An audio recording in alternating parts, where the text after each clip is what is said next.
authorized symbol of excellence in sports entertainment.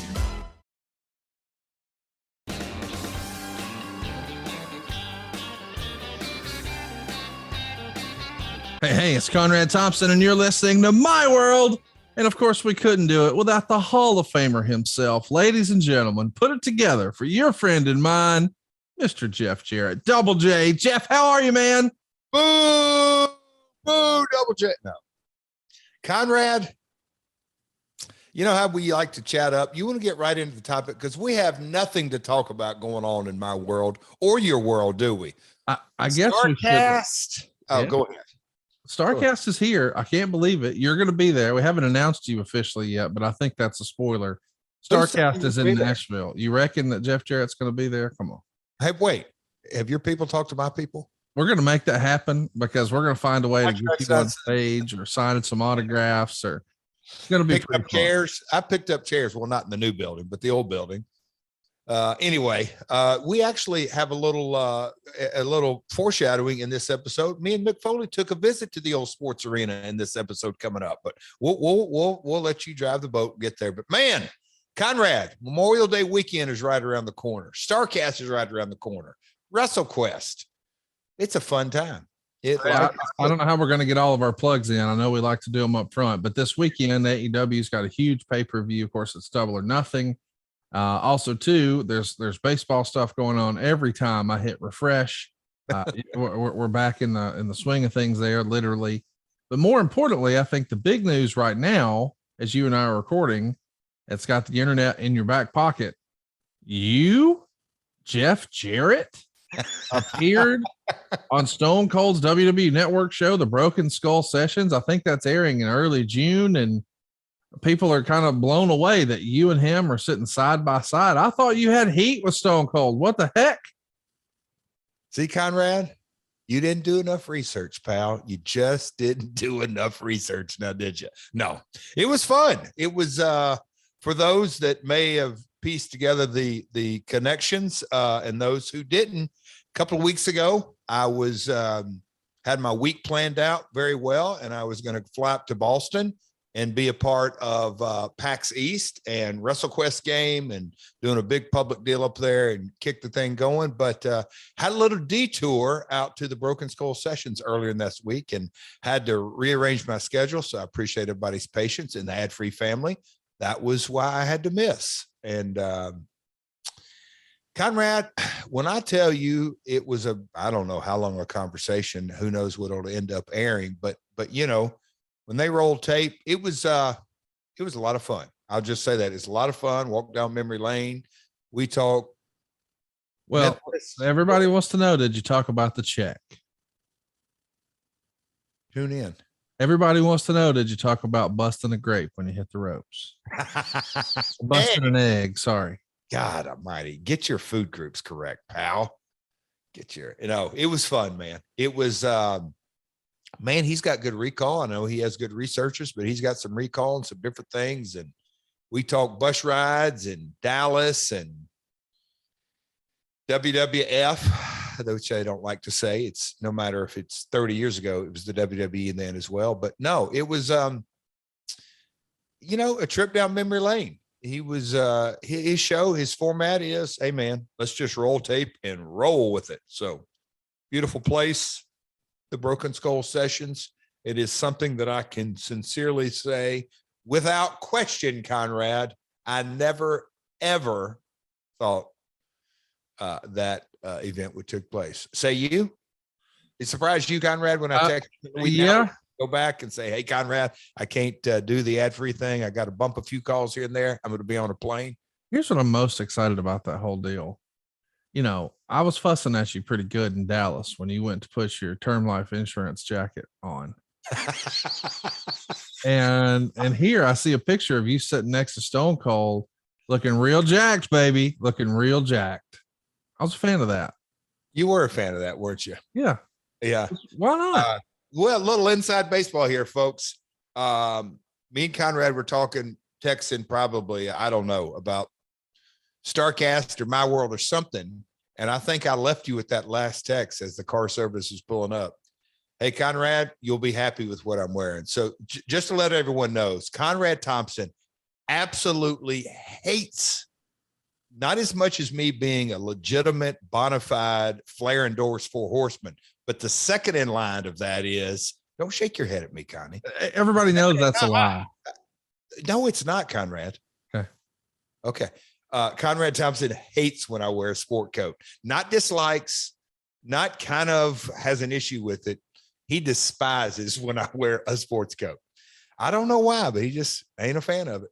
So, well, because here you are, you got these 24-inch pythons. You're not showing them off. You're trying to just look like everybody else. I mean, you're not looking like everybody else with that damn haircut. So why conform with the jacket? Like, let's accentuate the positive, hide the negatives. All right, Las Cuatro Caballeros.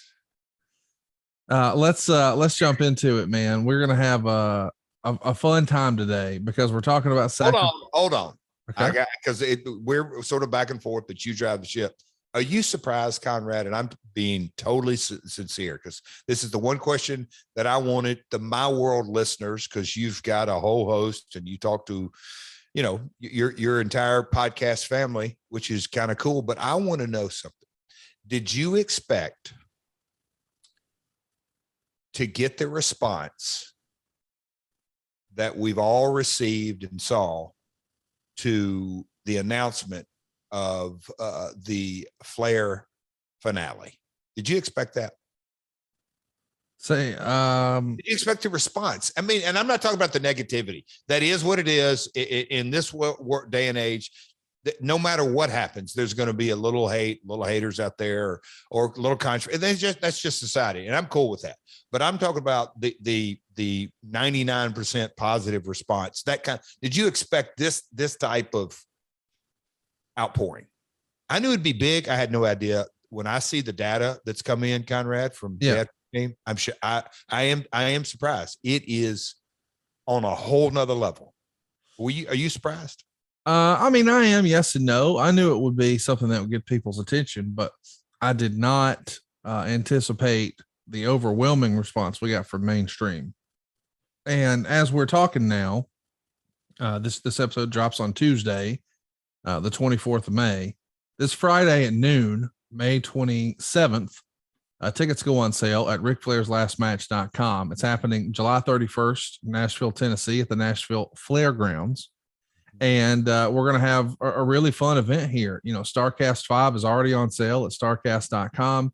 It's a who's who, man. We've got Mick Foley doing his stage show. We've got Bret Hart on stage talking with Kenny McIntosh about the 30th anniversary of SummerSlam 92. We've got the Horseman reunion. I don't think this has ever happened where we had this group of guys on stage before. This will be the last time too. Really it'll be Ric Flair, Arn Anderson, Tully Blanchard. You're not on it, Jeff. God, man, go ahead. Keep going. Sorry to interrupt. We got the roast of Ric Flair getting things kicked off. GCW is going to be running a show right next door as well. So, and the word is there's some more big announcements that are going to be happening later this week. And stay tuned, boys and girls. Maybe some more big ones next week, but a lot of really fun stuff coming your way. Hope everybody will make plans to join us end of July in Nashville. It's July 29th through the 31st. That's at starrcast.com. If you get one bracelet, you get access to all 10 panels plus the roast. Plus you get to come to Collector's Corner and meet a who's who of professional wrestlers and pick up pictures and autographs and merchandise and all that stuff. But more importantly than all that, man, Jim Crockett Promotions, Ric Flair's last match, David Crockett, Tony Schiavone on the call with the old 605 set. This is chicken soup for the soul. If you're an old school wrestling fan, and it's Ric Flair's last match, it's going to be a fun time. So you said old school wrestling fan. I'm going to kind of challenge that. This past weekend, I just got in from Louisville, Kentucky. My daughter plays AAU travel basketball, and it's kind of kicked off the summer as travel tournaments go. It's called the Classic up there at the Louisville Expo Center. And there's probably, I don't know, 300 or 400 girls teams and 1,000 college coaches. I may be having my numbers wrong, but you know, there's like 40 courts this weekend. There'll be 80 courts in July, but it's a massive setup, Conrad. And I got there on Friday, and every day that I walk through in between games and I'm watching games and different things, college coaches and dads and parents and the travel ball coaches. I don't know how many conversations I had. And do you know the two biggest topics? What's that? Which one I would say a little surprising is, and these are some folks that kind of know the industry, is the amount of stadium shows WWE's having. Rumble, Mania, Vegas, Nashville. Of course, they wanted to talk Nashville, just they're going over the UK, all that. That was a sort of a topic discussion, but I'm telling you, there were I'm talking about in their 20s, college assistant coaches, and they're there with the notepads and watching a bunch of girls, all that. So they're not old school. They weren't alive when Jim Crockett Promotions was in its heyday, but they have watched enough of it on Peacock or whatever. I'm telling you, people, they knew not just Flair's last match, the date, this, that. They knew kind of the whole. People had fun with me about the Four Horsemen panel and all that. Of course. But it has resonated. That's what I'm saying. As a promoter, third generation promoter, if you have your ear, listen, it's definitely struck a chord. So it's just cool. So check it out. RicFlairsLastMatch.com. It's going to be on sale this Friday. Based on the response we've gotten, pretty sure it's going to sell out. Going to be lots more stuff that we've got up our sleeves that we're going to be announcing, but I can't wait for you guys to see more. But I will say this, any sort of second guessing or negativity, or everybody's going to feel a lot better. Stay tuned. RicFlairsLastMatch.com. I also want to mention, I had a great chance to go visit with our old pal Swoggle up in OshKosh, Wisconsin. Eric and I did a show for him on Friday night, and then we attended his convention and wrestling matches on Saturday. Such a great crew he's got up there, so hospitable. Go out of your way to see his events if you haven't already. People really, really dug it. Now, when you say our pal, you're talking about you and Conrad's pal. I don't like Swoggle. Oh, I didn't know that. I'm Conrad, but I'll speak for me twice, I guess. Well, I know what you meant. You meant Eric. Here's what I want to say, though. I'm kidding, Swoggle. He took me to a great little bar up there called Slade's. And it's like in an old part of OshKosh. It's an old building that's fantastic. Got a lot of character to it. But the back bar, Jeff, was beautiful. All this stained glass and just, you could tell it was from the early 1900s. And sure enough, they said it was from 1919. Just a fantastic bar. I mean, something to see. Yeah. Anyway, the guy recognized me from Dark Side of the Ring, but he had never actually listened to our podcast here. So I told him, "Hey man, do you listen to the podcast?" And he said, "Nope." So I showed him how to do it and put him in touch with the way to figure out how to listen to podcasts on his phone and all that jazz. But then he says, "Hey man, your accent, where are you from?" And I said, "Huntsville, Alabama." And he goes, "That's near Tennessee, right?" And I said, "It is." And he says, and Jeff, this is an exact quote, "Are you going to Ric Flair's last match on Sunday, July 31st in Nashville, Tennessee? You know, it's starting at 6:05 Eastern, just like it did way back when." And I was like, and I looked at Swoggle and I was like, dude, we just made the announcement on Monday, and on Thursday, this guy just quoted what it is, the time, date, and place, the town. I mean, it's unbelievable when you think about it. Yep. Because I think if I was to say, "Hey man, when's WrestleMania?" Next year, I think it's in California. I'm not sure. Our first meeting of the day today had the same kind of deal. Saw it. Yeah. So, all right, brother. Sacrifice 2009. That would be May of 2009. So dive in, pal. Dive in. Yeah, this is going to be something people talk about maybe a little less. Sacrifice 09. By the way, we are going to get to finish the NWO 2000. I just thought, you know what? Let's let it breathe a little bit. Take a break, and we'll come back. Today, though, Sacrifice 2009. This is at this point in the company's history, we're still before Hulk Hogan and Eric Bischoff become involved. What's your position at this point in the company? What all are you doing here? Sacrifice 09, this time 2009. You know, diving into the research and looking back, had a lot of I'll call it unique memories, because from January of 2009 till about September of 2009 was the best consecutive run of ratings in the company's history. That was good. Our office staff was, I mean, we were running live events, our marketing, our PR. We had been turning a profit since Spike, but now, we're in the 2-hour era, and the Main Event Mafia had come along. I was still wearing a lot of hats. And at this time, I'll say, this may be a little controversial. People are like, what the hell are you talking about? But I'll say, not that Vince and Dutch didn't work together good, but at this point, it wasn't kumbaya, but things were kind of grooving in a lot of ways. The ratings, we never threw in the flag, but we definitely wanted ratings. They were our priority because that's where our money was coming from in the most part. And we wanted to get a bump in licensing rights. So collectively, as a group, there was pretty much a consensus: keep the ratings going, keep the pay-per-view buys. They'll come if we get more people to watch the show. But that's all the positive, Conrad. The negative was when I looked at May of 2009 in this research, because it probably started more, I don't even know if it started at the end of 2008, but early 2009, as we were rolling, I'll just say this: the Carters, and if we're getting specifically Dixie, began to get in the weeds more. And there were multiple conversations at our house in the creative between Vince and Dutch and TNA and others. And I just would be very clear with Vince, the more the Carters get in the weeds, the more they're going to see stuff.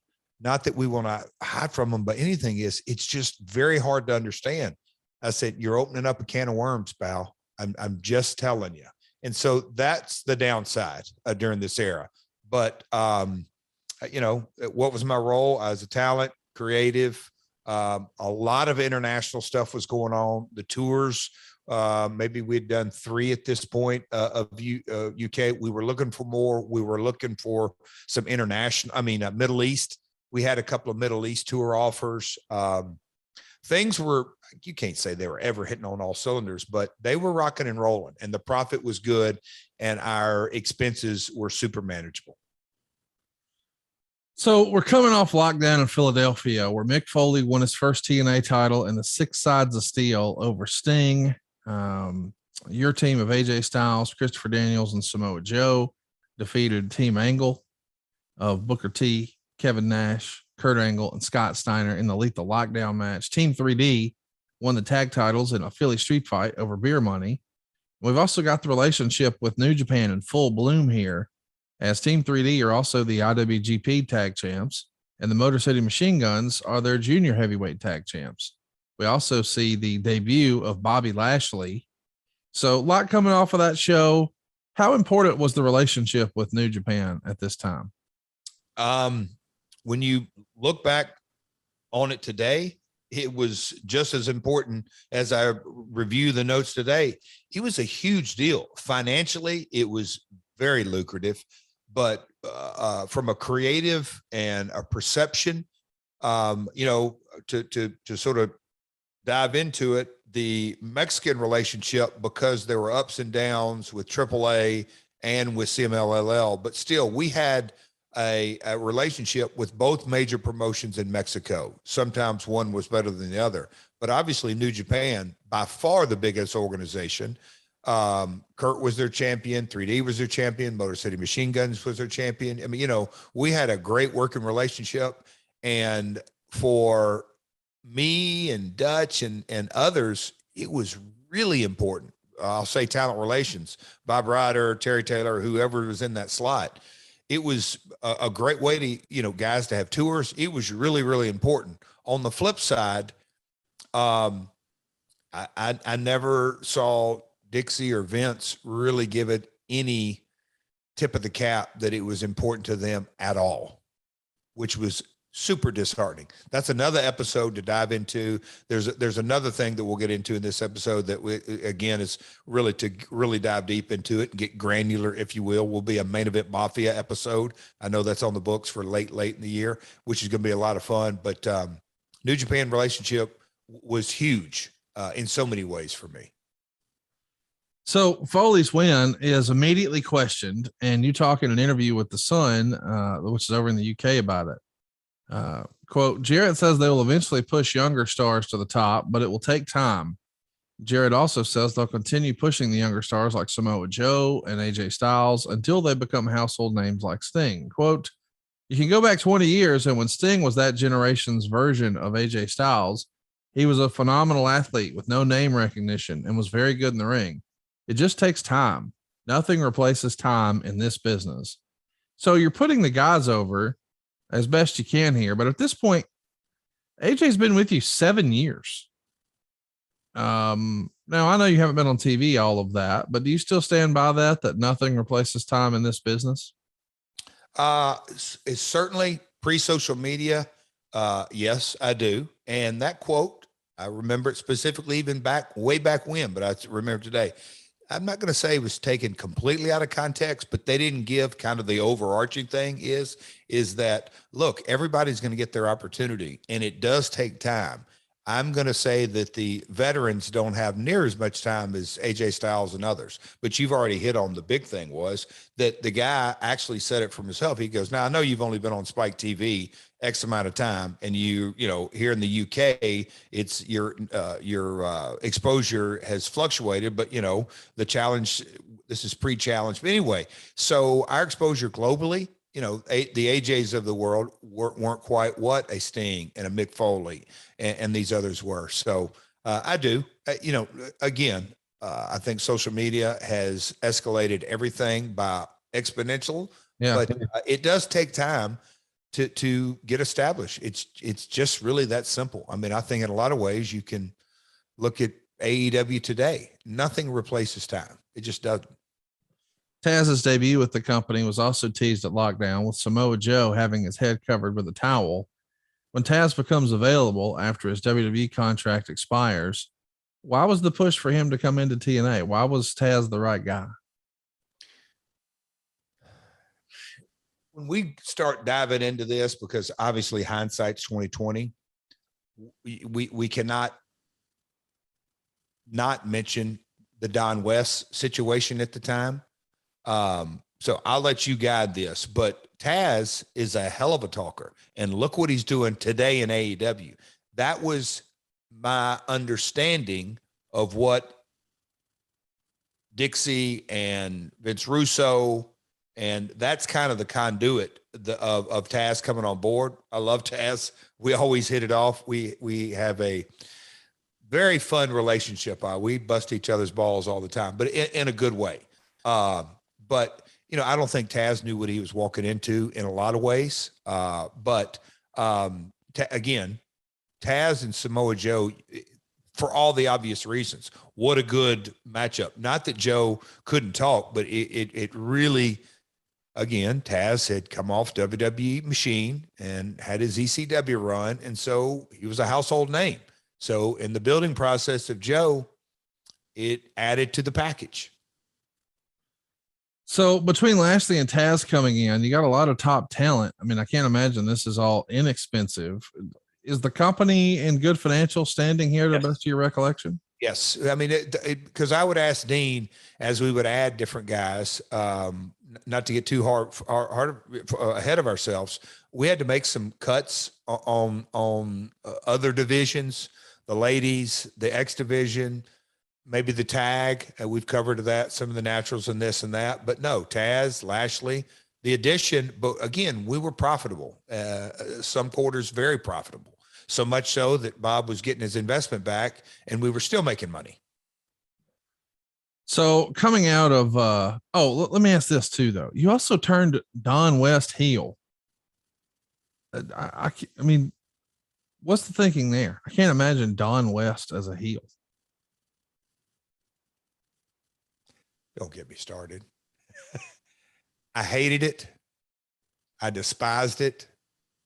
It made me, candidly, Conrad, freaking furious, in that everything, actually, let me back up. A lot of things were going right and the ratings were good. And Dixie wants to say but Don West doesn't make sense. We need a heel color commentator. No, we don't. Jerry Lawler and Jim Ross, Gorilla Monsoon, and Bobby Heenan, Jesse and Vince. We could go on down this. Those are some magical pairings. Yeah. Mike Tenay, the Professor, and Don West, in a lot of way, the fans man, because that's what he was when he first started. He still is to this day, an infectious voice that can show great energy and enthusiasm. That's what it brought to the table. For whatever reason, whether Russo pitched it to Dixie or Dixie pitched it to Russo, to this day, I don't really know, but they got on this kick. And, you know, Dutch pulled me aside and he said, I really want to know what you think. I said, I think it's insanity. I hate every bit of it.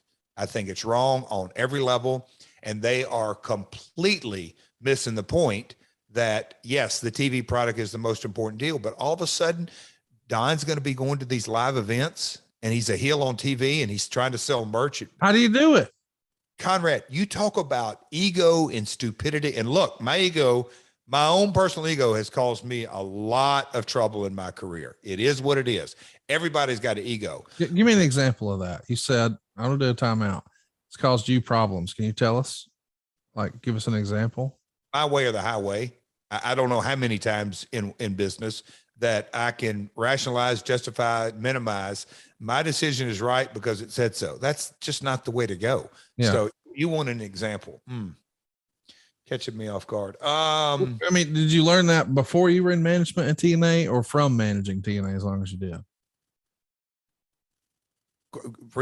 Give me that question. I'm wondering, when did you have this epiphany that, wow, I need to change my approach? Like, did that happen? Like, you were that way when you ran a household, or you were that way when you ran an independent? All the above. Through the years, the more and more opportunities that I've had, and I'll just say this in sobriety, that I can really look at it clearly headed is, man, if you just take your ego out of the situation, everything gets a little easier. Bingo. Yeah. Yeah. I wish I had a better example for you, Conrad, and a light bulb may come off during this episode, but the Don West situation, to get in the weeds, Don was super successful. Do you know who Don's direct report was? No. TNA, Dixie's husband, Serge. Okay. He was the rock star of the merchandise and the online sales department. And it's this simple. It caused issues. And the result was very obvious, because why fix something that wasn't broke? Don had, and I've always said this, announcers don't draw ratings ever, but if they don't tell you the story, they can damn sure hurt talent from drawing ratings. And I say that with all due respect. You got to have people telling the right stories and the right timing and when to lay out, when not, so they can make a good show great, but they can also make an average show terrible. So it is a real juggling act. A good announcer is invaluable, but at the end of the day, Don turning heel wasn't going to affect the number one way or another, but it was damn sure the ratings number. It was damn sure going to affect live event merch sales. What are we supposed to do? Act like, oh, he's playing a character on TV? It was such nonsense, Conrad. As you can tell, I'm still irritated to this day why we went down that road. And Don took the ball and ran with it. He did a hell of a job with it. So coming out of lockdown, the main story is the battle for control of the company and the top spots with the Main Event Mafia, of course, being led by Kurt Angle, Mick Foley, the new champion, you, the owner, and Sting, the champion, who just lost the title. The focus is on you and Mick. Were you excited to work with Mick at this point in his career? So, yes, I was, in so many ways. You know, me and Mick go back to the Texas days, or actually the USWA days, but getting the opportunity to work with Mick, obviously personally, but on a professional level, it was, at this point, people knew that I was, you know, not just the founder, but creative and just my role in the company. But here comes Mick, and we got the opportunity to let me storyline and I thought it was logical, and we had a lot of fun with it. Look, you can poke holes, everything's subjective, but we had the story that me and Mick are supposed to be the wise talent that never saw eye to eye on anything, but you got the Main Event Mafia on one side and the young guns, just what the Sun reported about, that's making our story right. AJ, Joe, and Eric Young, and a bunch of young guys. So me and Mick, in reality and on camera, we were supposed to be doing this balancing act, trying to push the company forward. But then at the end of the day, and Mick is so damn good at these type vignettes and stories, all this, we kept getting in each other's way, which pitted us against each other. And the ratings did very well. You could look at quarters on during this time, and me and Mick's quarter would be, and I'll give it to Mick. He's so damn good at carrying out a story and making his own. Is there anything he can't do well? I mean, like I thought he did a phenomenal job writing wrestling books. I've seen him do a phenomenal job doing one-man shows on stage at comedy clubs. I've seen him work as a heel. I've seen him work as a babyface. I've seen him work as a enhancement talent, as a top guy. I've seen him have incredible street fights and stories. And I've also seen the comedy. I mean, whether you're looking for good guy, bad guy, I just think whatever it is, Foley's found a way to do it probably as good as anybody else. Conrad, did you see the A&E biography? I did. Okay. To me, look at that set point.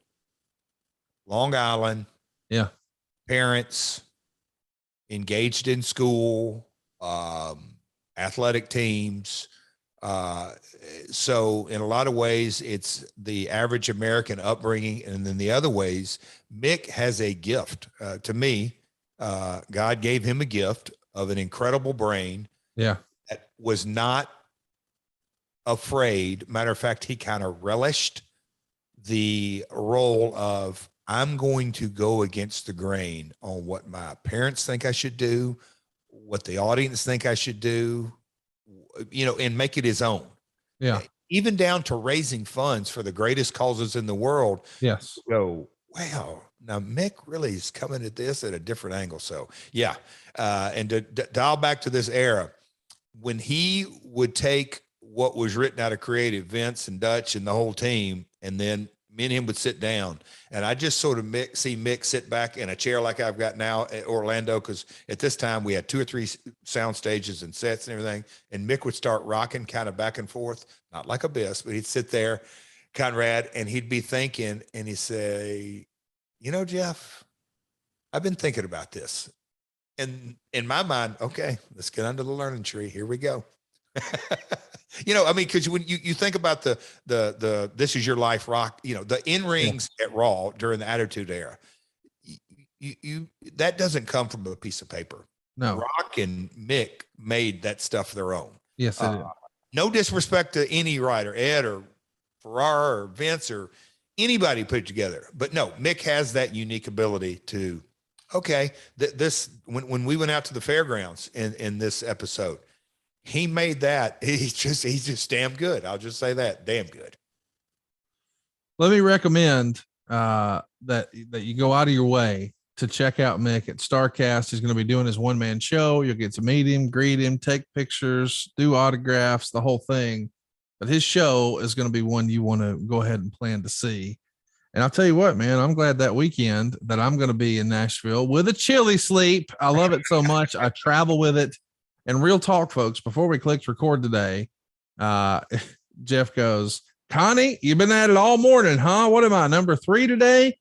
Oof. Oh, Connie, before I forget, did I tell you that I hadn't been using my chilly sleep as often as I did, but now that it's hot, golly, you ain't kidding. Am I pretty close? Is that about what you said?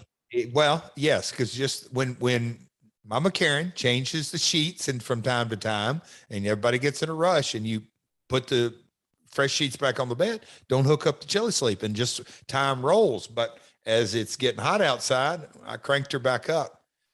Wow. It's awesome. I've had it cranked back up maybe 3 weeks now. People, you know what? You ever sleep in hotel rooms and have that nice little chill that you like and it's real dark because you Yes. hotel rooms, all that, but you get in that deep sleep. Look, you can do that with chili sleep. I mean, the coolness is, It's perfect. I'm telling you, everybody sleeps better when they're cooler. And we've known that, which is why we have ceiling fans, or we kick a leg out from underneath the covers, or we crank down the AC, or we keep flipping that pillow looking for the cool side. Well, here's the deal, man. You don't have to do any of that anymore. Temperature controlled sleep is going to repair your muscles after a hard day's work. It's going to improve your cognitive function to strengthen your athletic readiness. And that's why this Memorial Day, Chili Sleep is working with veteran organizations to support our heroes' sleep and recovery too. Chili Sleep, and both Jeff and I, Tony and I, Bruce and I, Eric and I, we've all got it. We all love it because it's a customizable climate controlled sleep solution that really does help you improve your entire well-being. These water-based temperature controlled mattress toppers fit over your existing mattress to provide you your ideal sleep temperature. It's like a smart thermostat for your bed. Their cooling technology leverages water's amazing thermal powers for deep restorative sleep. They're designed to help you fall asleep, stay asleep, and give you the confidence and energy to power through your day. And recently, Chili Sleep partnered with the Independence Fund for Memorial Day to donate sleep systems and show gratitude to our veterans. Plus, U.S. military and veterans can get special savings through checkout at the Memorial Weekend event. So check it out right now. Head on over to chilisleep.com/myworld to learn more and save 30% off the purchase of any new Cube or Uller sleep system. This offer is available especially for My World with Jeff Jarrett listeners and only for a limited time. That's Chili, CHILI, sleep.com/myworld to take advantage of our exclusive discount and wake up refreshed every day. It's the real deal, folks. Check it out. chilisleep.com/myworld. And Jeff, let's get back into it here. So much to talk about on this show, but I do want to talk about some contracts. It's reported in the Torch that while X Division wrestler Sanjay Dutt and Petey Williams were unable to reach new deals, Jay Lethal was re-signed to a contract. And I know you're running a business, and this isn't something that we talk about a lot on the air, but you're in a unique position. You can wear multiple caps. You can talk to us as the in-ring performer. You can talk to us as the promoter. You got to run a business. You got to make tough decisions. Why does a guy like Jay Lethal get re-upped and Sanjay and Petey do not? So there was a time in creative, man, this is getting inside baseball granular, but I want to say, let me count them real quick. Dutch, Vince, Mike Tenay, Jeremy Borash, Bill Banks. I'm just trying to think. I always like to have an odd number in the room because if you had to take a vote and pull me out of it, because I don't want to be a part of the vote. So either 5 or 7 in the room. At times Abyss was in the room, probably not in this conversation because he was a talent, but you know, the old Jack Welch analogy, running corporate. Yep. Bottom 10% have to go every year. That's kind of amazing to me that that's how he ran his company. At the end of 12 months, the bottom 10 or what was, I don't know. He cuts the bottom every year. And this is how he built the biggest company in the history of the world, GE. Yeah. And that was he was big on innovation, but what he was really big on is copying other people's idea. Like, let's take a proven concept that we know works, apply everyone else's best practices. Yeah. And if we've got their best and their best and their best together, we're going to be successful. And part of that mission was every year you thin the herd.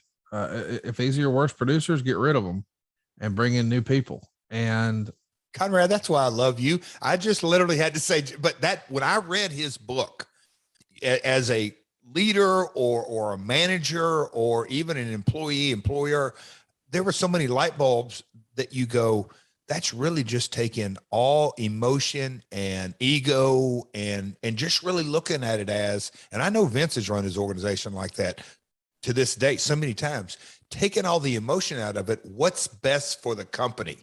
You're going to hurt some feelings, but the company has to keep going in the most profitable manner, and sometimes that isn't fun.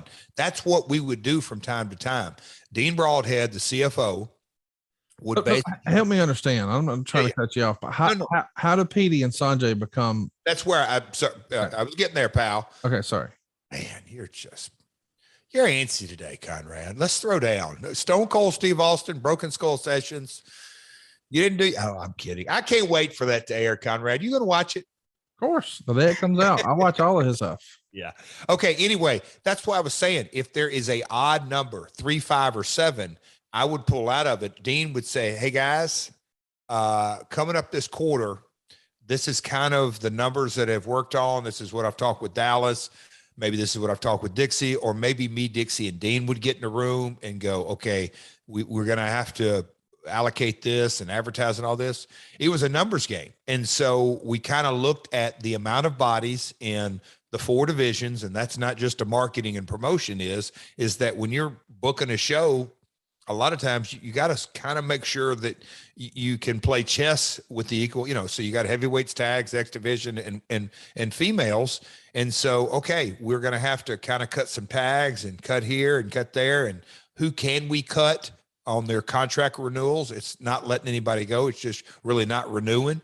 And I don't remember specifically, but I know there was a lot of times in the room that we'd say, okay, we got to let go of, let's just say, 2 X division guys.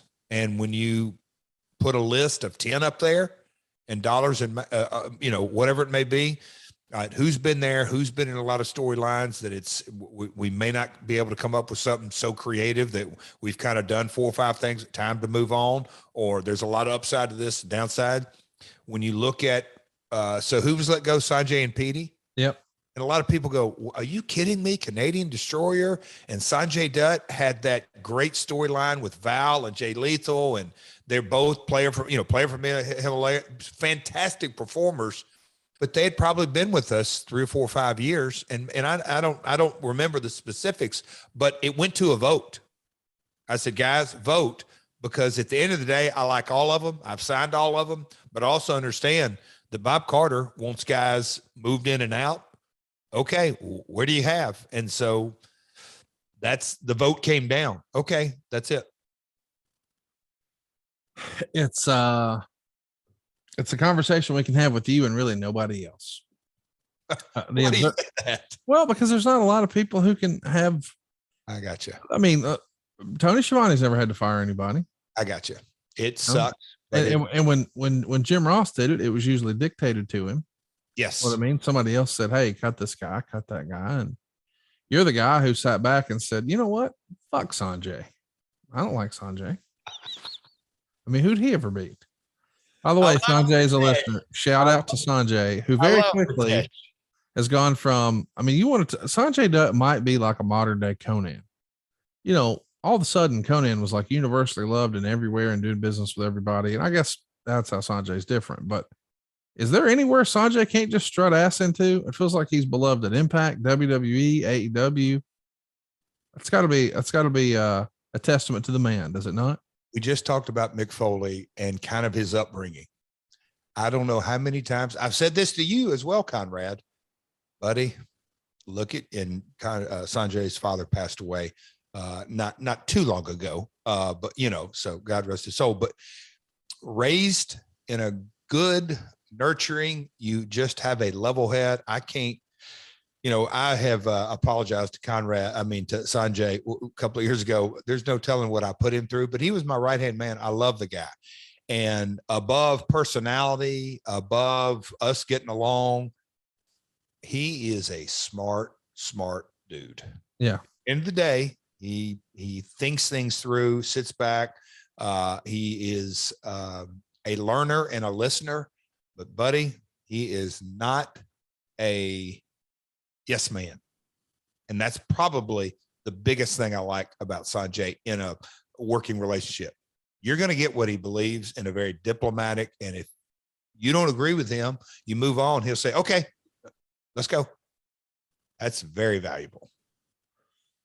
Jeff Jarrett did an interview with The Sun this past week. Nothing of major note. This is from The Observer. Just saying, when it comes to Bobby Lashley, they think MMA will help them and they'll help MMA with him. Lashley's idea is that being on TV weekly will give him a fan base that will expand his MMA marketability. Something I agree with. Although indie level MMA has the same limits as indie level pro wrestling, everything will be great for both sides as far as business goes, as long as he keeps winning fights. So let's talk about that, because Meltzer always put that caveat. The last time I said something about this, you kind of chuckled. You don't think it would have hurt Bobby Lashley or what TNA was trying to do with him if he lost an MMA fight? I don't. Okay. I don't. And Bobby, when you look at him walking down the aisle, you just go, okay. And as the chairman always said, it's a very visual business. In the box, the facials and just the presence, Bobby's always had it. And I thought it was a pretty cool little thing or a very cool thing that he's willing to do both. All right, let's go. It's a different way to market a talent. So your Impact After Lockdown gets a 1.23 rating. That means there's 1.8 million people watching the show. The show features you opening the program, introducing Mick Foley as the new champion. I'd say it's your job as the founder of TNA to hand him the world title. But the TNA management has decided that Mick's first title defense will be at Sacrifice in a 4-way, and each man will have to sacrifice something to be a part of it. And the storyline is that you and Foley are kind of the only two executives in the company, and maybe it feels a little messy. Now that Team 3D are holding both the New Japan and TNA tag titles, they're going to set up a 3D invitational tournament with $100,000 to the winners. Team 3D at this point are one of the best tag teams in the business, and they've been at it for like well over 10 years. What was it about these guys that just kept them in that spot for so long? Because they did phenomenal in ECW, had a great run in the WWF, and now they're just crushing it here with you guys. But I feel like when people talk about great tag teams over the years, a lot of people just skip over what the Dudleys and Team 3D did. I don't, and I never did. There's no middle ground in Bubba specifically. You either love him or you hate him. I see. The old, I know I always go back to this, resonating emotionally is right up their alley.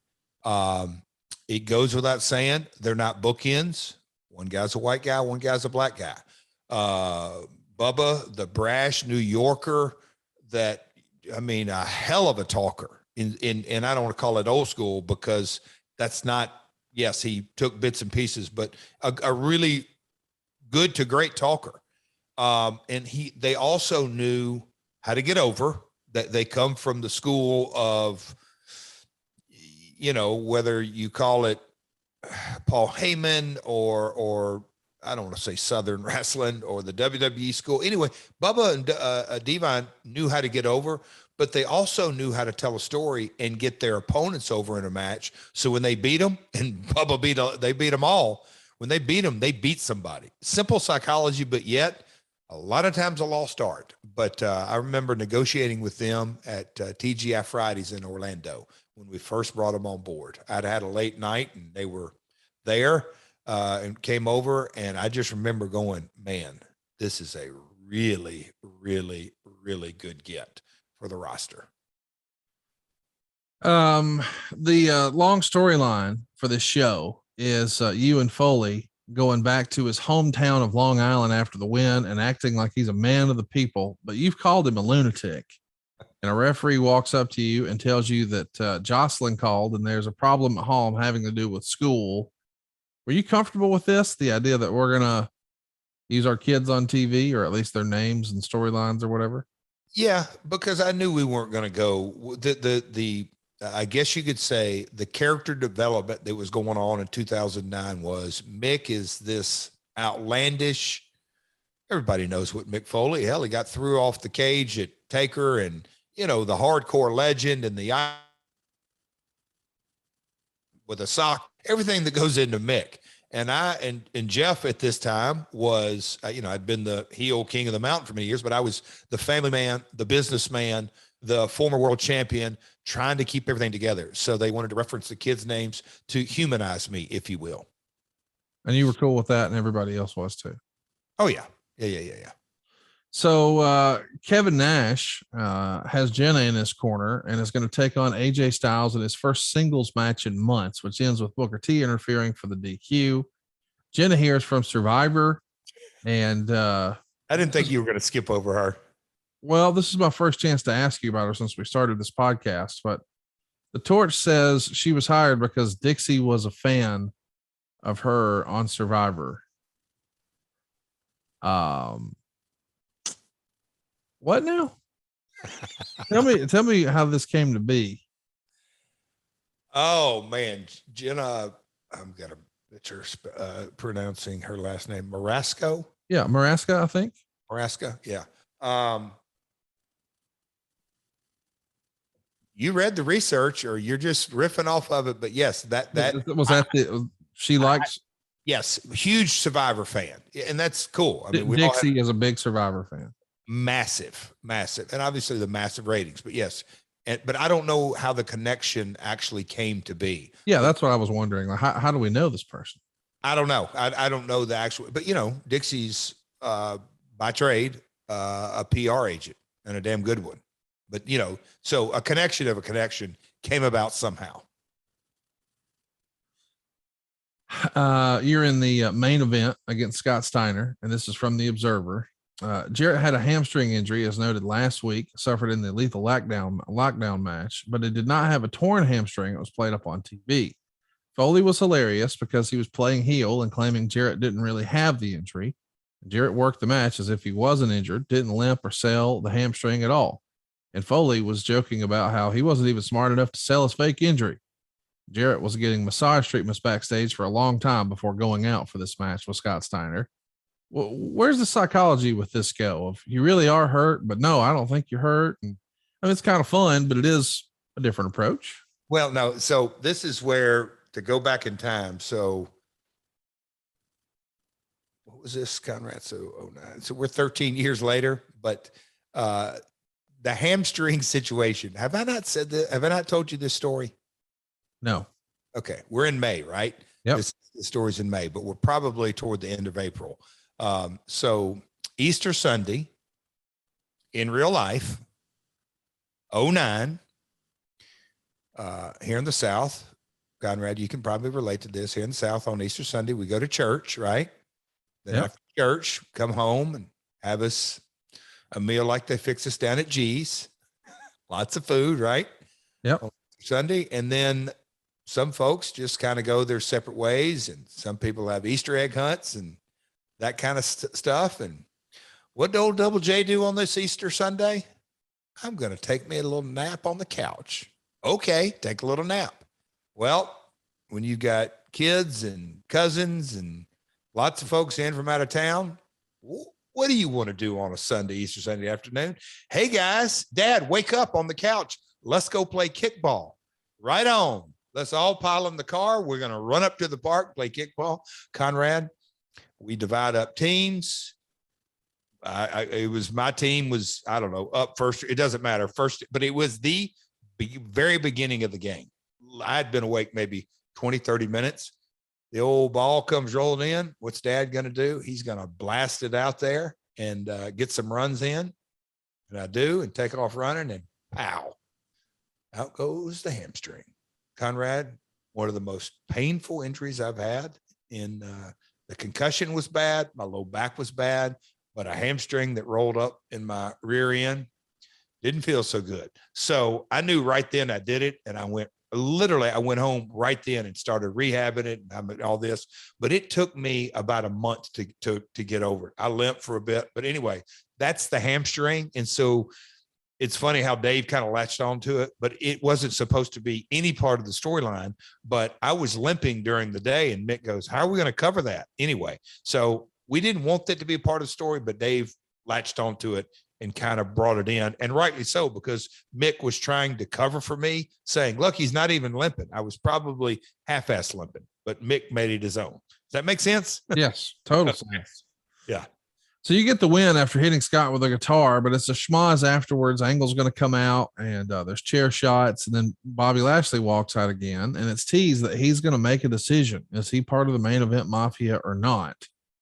Here's another note from the Observer. The switch of Christopher Daniels to just Daniels was a marketing decision. He owns Christopher Daniels, and I could see them not wanting to market a name of the person that he owns, meaning the name, TNA wants to own it like WWE does. Quote, I'm at a loss for how Daniels could be owned when he owns Christopher Daniels, or why.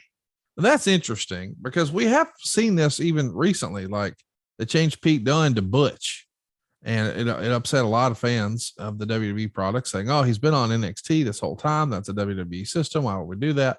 Sort of the same thing with Walter. We know Vince's rule has always been, "Well, I want to own the name, so you can go off and make your own name afterwards. But while you're here, I want to own that and forevermore." So I get that, but I am curious. Does that apply here? Is that the thinking with Christopher Daniels? Because just shortening it to Daniels, that's not really going to impede his ability to market himself after TNA. And he's already done it here for a long time. So it doesn't make sense in this instance. So what was the real reason? Yeah, it wasn't an IP issue. And we've touched on this on a couple of episodes. Chris is best moonsault ever. Just so damn good technically. Execution wise, he can have a match with anybody at any time and almost any style, certainly the high flying.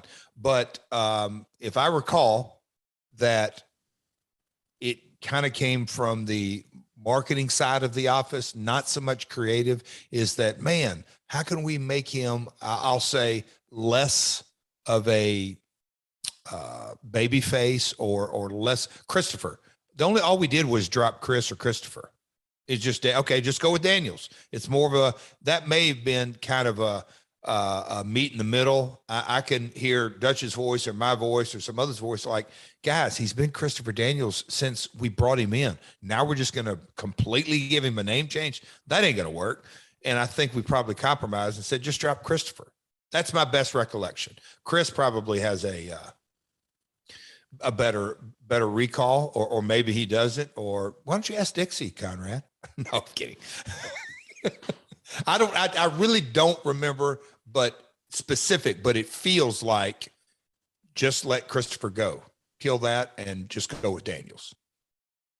The story at the time on TV is that the Machine Guns know Suicide is Daniels, but Daniels keeps playing it off like he's not. That's old school wrestling stuff. I love that.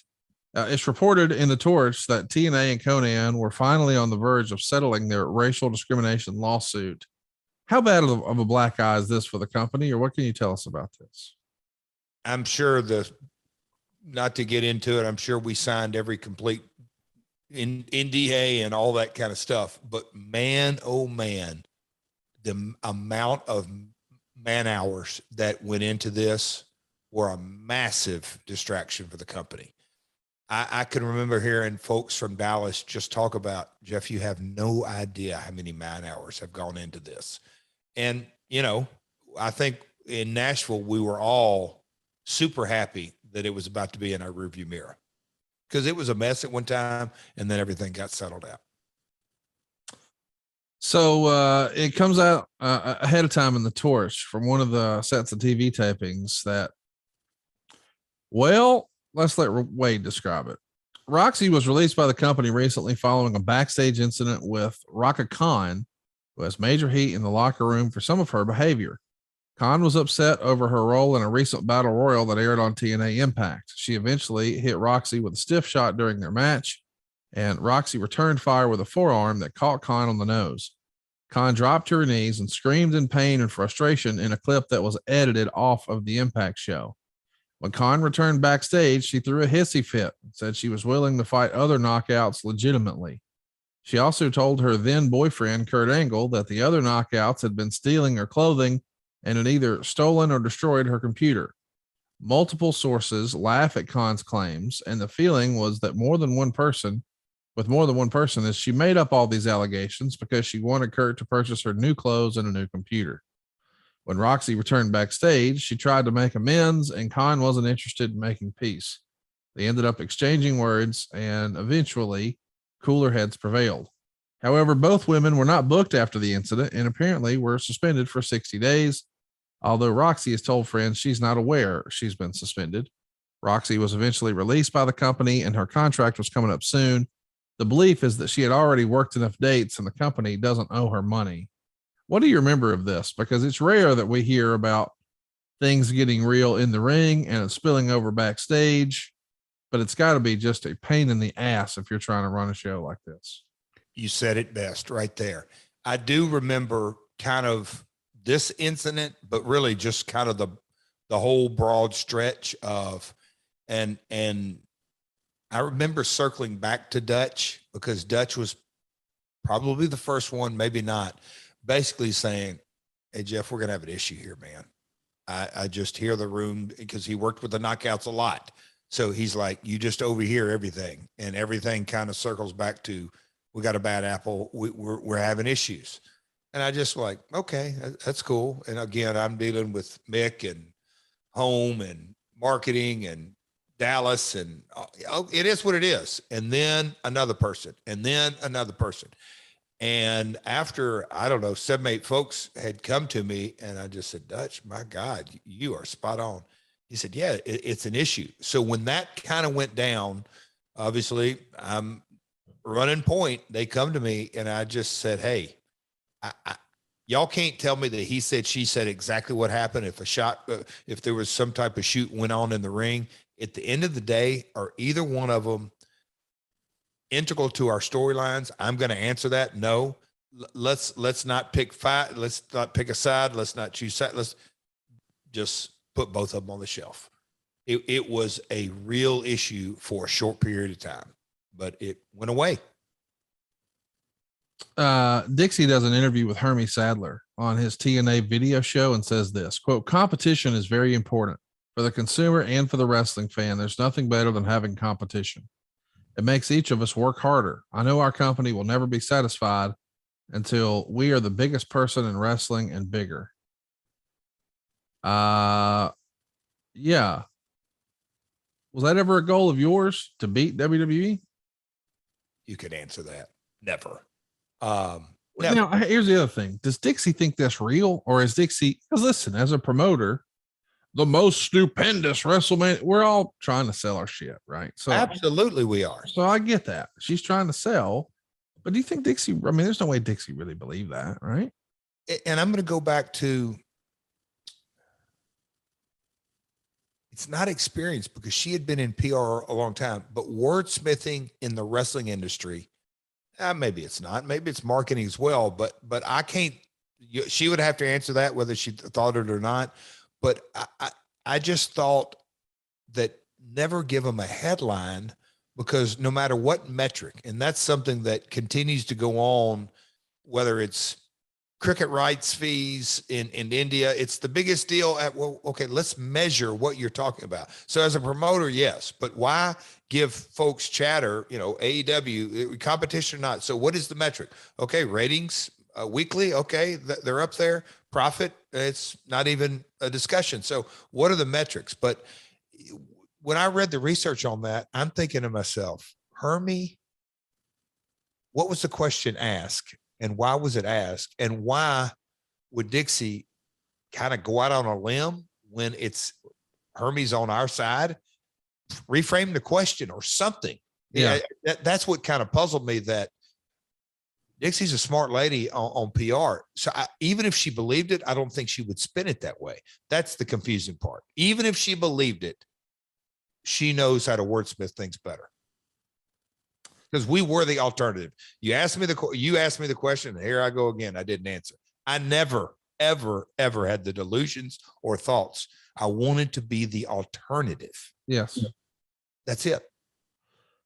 So let's go ahead and mention right now that you have alternatives if you're looking for Viagra or Cialis, but let me recommend a much better, cheaper way. All right. It's time to dig ourselves out of hibernation. It's time to get sprung with BLUECHEW. This episode and every episode is sponsored by BLUECHEW, and it's because we know that confidence can take you far in life, but it can also help in the bedroom. And that's where BLUECHEW comes in with the hot tag.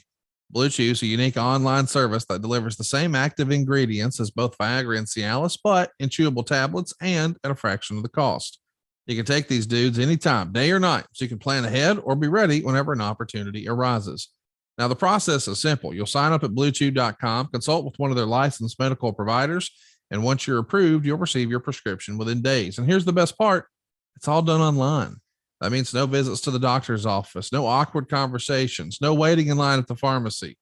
BLUECHEW's tablets are made in the USA, prepared and shipped directly to your door, all in a discreet package. So if you could benefit from extra confidence when it's time to perform, BLUECHEW can help. And we've got a special deal for our listeners. Try BLUECHEW for free when you use our promo code MyWorld at checkout. Just pay $5 shipping. That's BLUECHEW.com. The promo code is MyWorld to receive your first month free. Visit BLUECHEW.com for more details and important safety information. And we thank BLUECHEW for sponsoring today's podcast. And you know what else? The main event here is Kevin Nash and Booker over Styles and Joe. Meltzer would say this wasn't very good. Between his elbow injury and his knees, Nash can't do much of anything. They showed Lashley arriving in the arena wearing his ATT t-shirt. Joe came out 4 minutes in, and then they go to a commercial block, and it ends with Jenna distracting Earl Hebner, Sharmell giving Booker the Legends belt, which he would hit Styles with for the pin. And then Styles and Joe argue, but they cut away before they come to blows, or where you could see anything more than a tease of stuff to come. And Meltzer would say that the last segment was weird. Angle confronted Foley, and keep in mind, Angle said he was going to take over office at the beginning of the show. And now they're at the end of the show. Why would it matter by this point? And before this happened, Foley was shown agreeing to a big contract with a new superstar with the idea it was Lashley. It said when he screamed now that the guy's supposed to run in and help him. So Angle comes out and Foley keeps saying now, but nobody comes. Angle attacks Foley, who then said that Angle was so mad over the chair shot, he could get 1 free chair shot. And he said he once took 11. We're talking about the match with The Rock that aired on Beyond the Mat, but Angle would only get 1. And Angle didn't like the office chair. So Foley got on the phone to call for a folding chair and then attacked Angle with a phone and used the Socko claw on him. And then a masked man attacked and laid out Foley, and he took off the disguise, and it was Sting. So this is pretty tough to figure out. Again, it looks like Foley's got a big superstar. He signed a big contract. He's got some backup. We think it's Lashley. He gives the cue now. Nobody ever comes. When somebody does come, it's Sting. Are we overthinking some of this? Maybe a little bit scrambled eggs. We glossed over. I was going to ask you something. You said that Lashley had on his ATT shirt. Yeah. You know what American Top Team. Our buddy MMA shirt. Dan Lambert. That's it. So Dan Lambert being attached, current AEW superstar, goes doing back. Stuff here back in 09. It's crazy. But anyway, yeah, it's again, the ebbs and flows, I'll say the checks and balances of in-ring product versus storyline. This obviously got convoluted, messy, any other adjective you want, but it all to not get granular and look at it just on this 3-minute segment. Mick was playing the role of a crazy man, just a fun-loving insanity guy that, okay, when I say now, come out. And then, okay, I'll give you 1 guitar shot, kind of crazy. And Kurt being the champion, and man, he's such a damn good heel. He wanted it all. He had the belt, then he wanted power. So that was his character development through this show. So was it perfect? Hell no. Was it entertaining? Yes, it was. It's around this time that McMahon says in the Hollywood Trade Journal that TNA's product is reprehensible. What did you think of that comment? I tried to jar my brain, and damn you, Derek, you didn't give me more context on just what the question was. What's reprehensible about our product? Was it just a general Vince statement, which you got to love that no matter what, if it talks about his competition, he's going to go right for the jugular, no matter what. I get it. But reprehensible, probably because of the blood with Mick at lockdown. If we're kind of time stamping that comment, I'm not exactly sure. Maybe he always went after the blood. Yeah. Or the chair shots or something along those lines, but TNA being reprehensible. You know what my response to that was? What's that? Thanks for mentioning this, Vince. Oh yeah, for sure. Oh man. TNA Impact on April 30th does a 1.15 rating, gets 1.6 million viewers. It did a 0.99 in males 18 to 34 and a 1.05 in males 35 to 49. It's second with adult males behind the NBA playoffs on TNT. That's it for all of cable. Pretty good numbers here. I was going to say, but now here we are in 09, and you just, that what I thought was kind of fun, that it was only beat out by what? NBA playoffs. And that's how appropriate for what's going on today. Live event, sporting event with much bigger stakes than a show that airs 52 weeks a year. They're in the playoffs, kind of the same world. When you started talking about those demos and a .99, I can remember whether it's a text from Kevin K or whoever during Scott Fishman or Brian Diamond, whatever, you know, they always would dial into that mail demo. These were certainly fun Fridays because the ratings would come out Friday and, hey man, look at the numbers. So I remember those times with fondness because the ratings were rolling. Beer Money will be taking on the new British Invasion, Doug Williams and Brutus Magnus, which is Nick Aldis now at Sacrifice in the finals of this Team 3D tournament. British Invasion is one of the more underrated stables in TNA history. Why do you think that is? Opportunity and timing. I can remember when we put them together. Because of our UK situation, like, man, this has got a real opportunity because Doug is the tried and true vet that can do anything inside the ring. And here's Nick, this up and comer, just incredible looks and swagger. And, you know, I was a fan of Nick from day one. There's no secret about that, but I really like this pairing. But look, Motor City Machine Guns, Beer Money, Team 3D, our roster was pretty deep in tag teams. And so the opportunity to really get rolling just really never came about. Hernandez is written off TV after it's discovered he's got a bad neck. He once upon a time felt like he was going to be a really big star in TNA. I don't know that it ever happened the way a lot of folks would have hoped. Why don't you think he got over in a bigger way to the audience? Communicating, talking, rapping. When you have a guy like Conan that can cut maybe the best bilingual promo guy in history because he can do it in Spanish and English. You're a historian. Do you know of a better bilingual promo guy, Conan? I mean, No. Conrad. I'm being serious here. It's the first time that just kind of rolled out, but Conan's talk and promo skills far overshadowed the entire act, whether it was Homicide, Hernandez, in-ring work, or whatever it may be. His promo skills overshadowed the act in a good way. But Hernandez, in hindsight, he never had a chance of getting over because he couldn't talk like Conan. He looked great, worked pretty good for a big man, but as far as his verbal skills, that was what kept him back.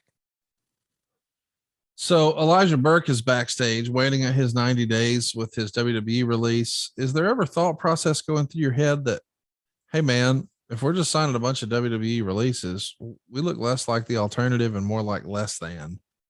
No, I don't think that about Elijah Burke. We know he's going to go on to have quite a great run with TNA, but I'm just curious, like, is that at least always in the back of your mind that it's cool to have these for the short-term pop? And we know there's some really talented guys, but we don't want to get the perception that we're just WWE liked.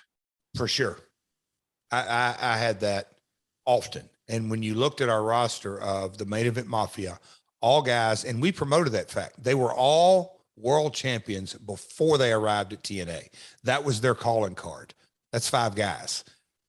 We didn't want to go much later. Yes, we did. But you look at Team 3D. Yes, they were ECW, but they also got over, with Edge and Christian and the Hardys and that role. So I was very conscientious of that.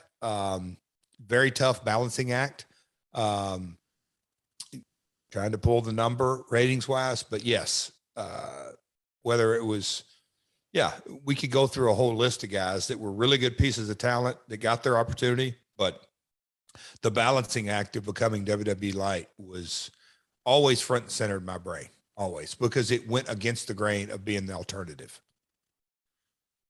Some other news here. They also brought back Kip to lose in a stretcher match to Kong. I hope they disguise this well because Kong is 5'9" build at 6'1", but they can sort of get away with it because women like Taylor Wilde are so short. But Kip is 6'4", and he's going to look so much taller than her and expose the size gimmick. What's the thinking? Is this like punishment now for Billy Gunn after? And I have zero recollection. You talk about a repressed memory. I don't remember why this came about creatively, what the end result was other than getting Kong over, but why Billy? I really don't recall. Maybe there's a story behind the story. And Road Dogg's name wasn't mentioned in the research here, right? No. Yeah. So I don't know. They're doing a show called TNA Epics. This is from Meltzer's report, along the line of WWE Vintage Collection, which will be airing in the UK with Foley as the host.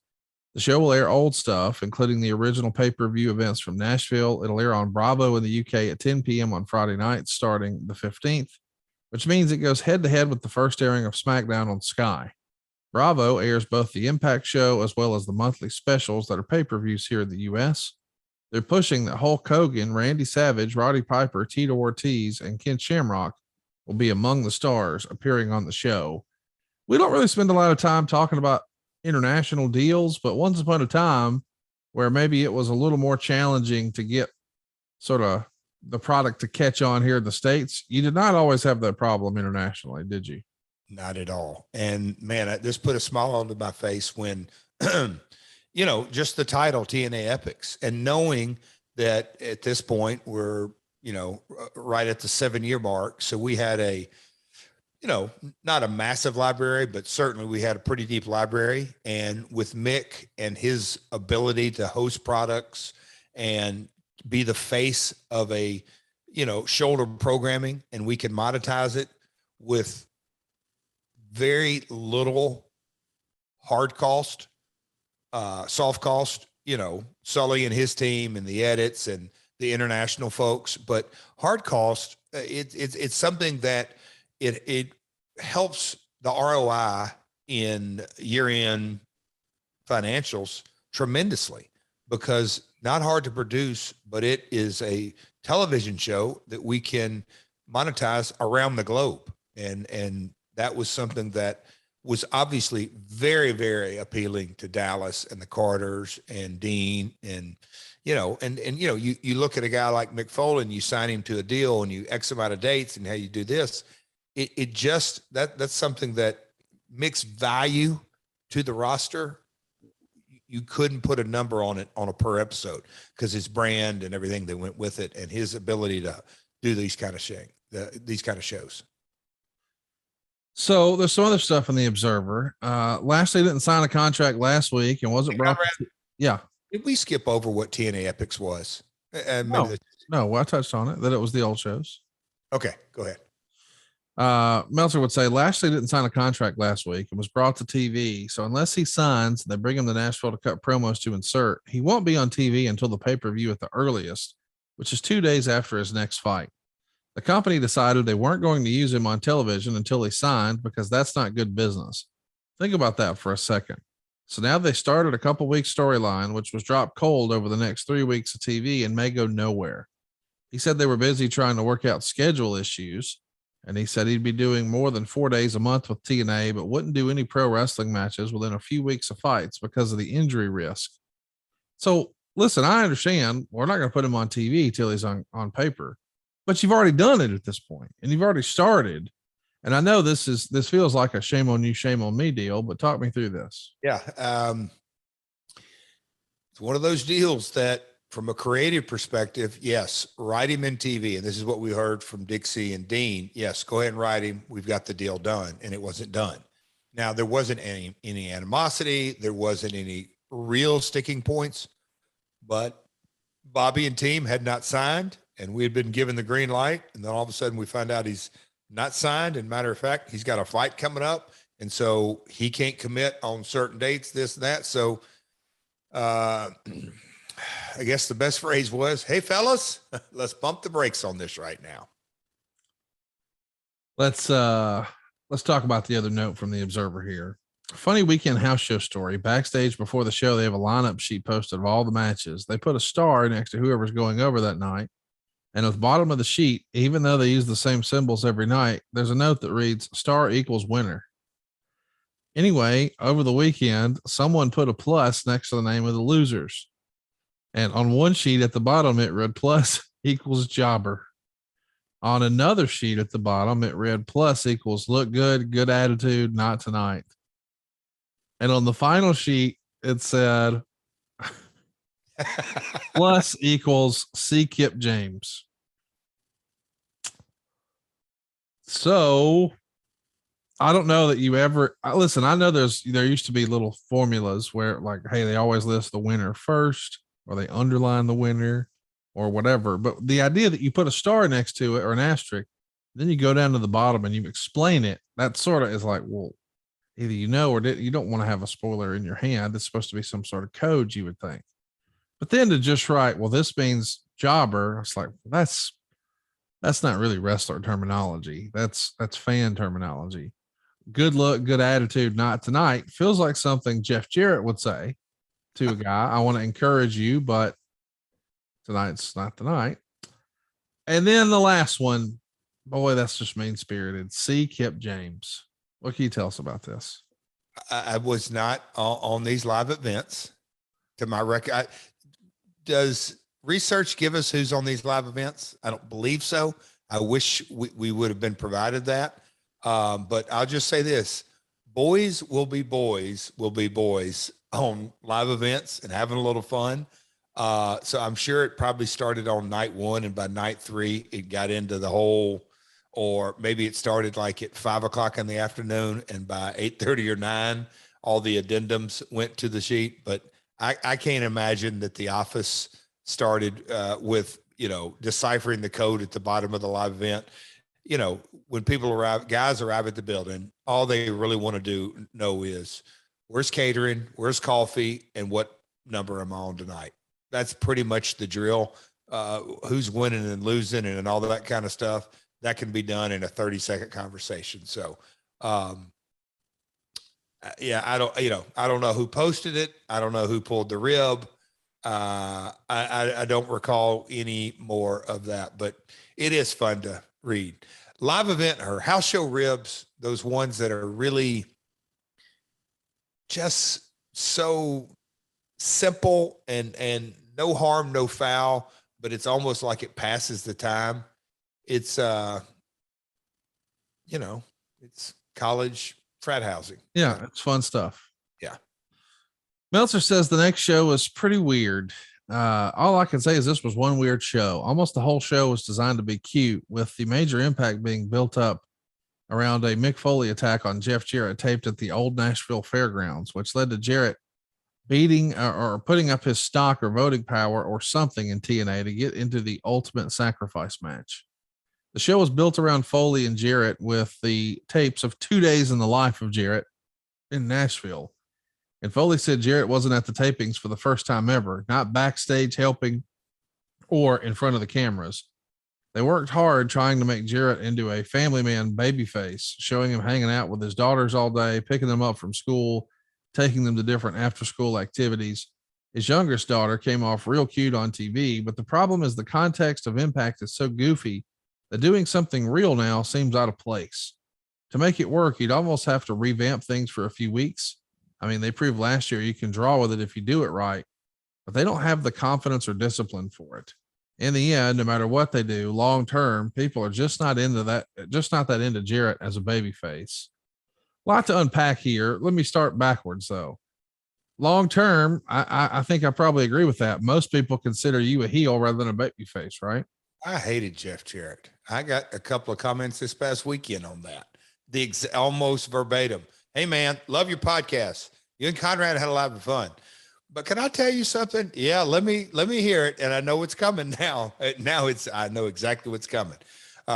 It's the Simply Irresistible. Conrad, I think you're the only fan of Simply Irresistible. Because it was tremendous. I love it. The criticism of the shows have been so goofy. This doesn't work because it's real. Let's play a little of it and then we'll talk about it on the other side. Let's track it here. It's 5 minutes. We'll be back. You think you can drive this thing by yourself? What? You think you can drive it by yourself? Yes, I can. Do I need a button on? Yes, we do. I was going to do it. Here, but I've got to zip it first. All right. Now we're ready to go. You ready? No. Yes, you are.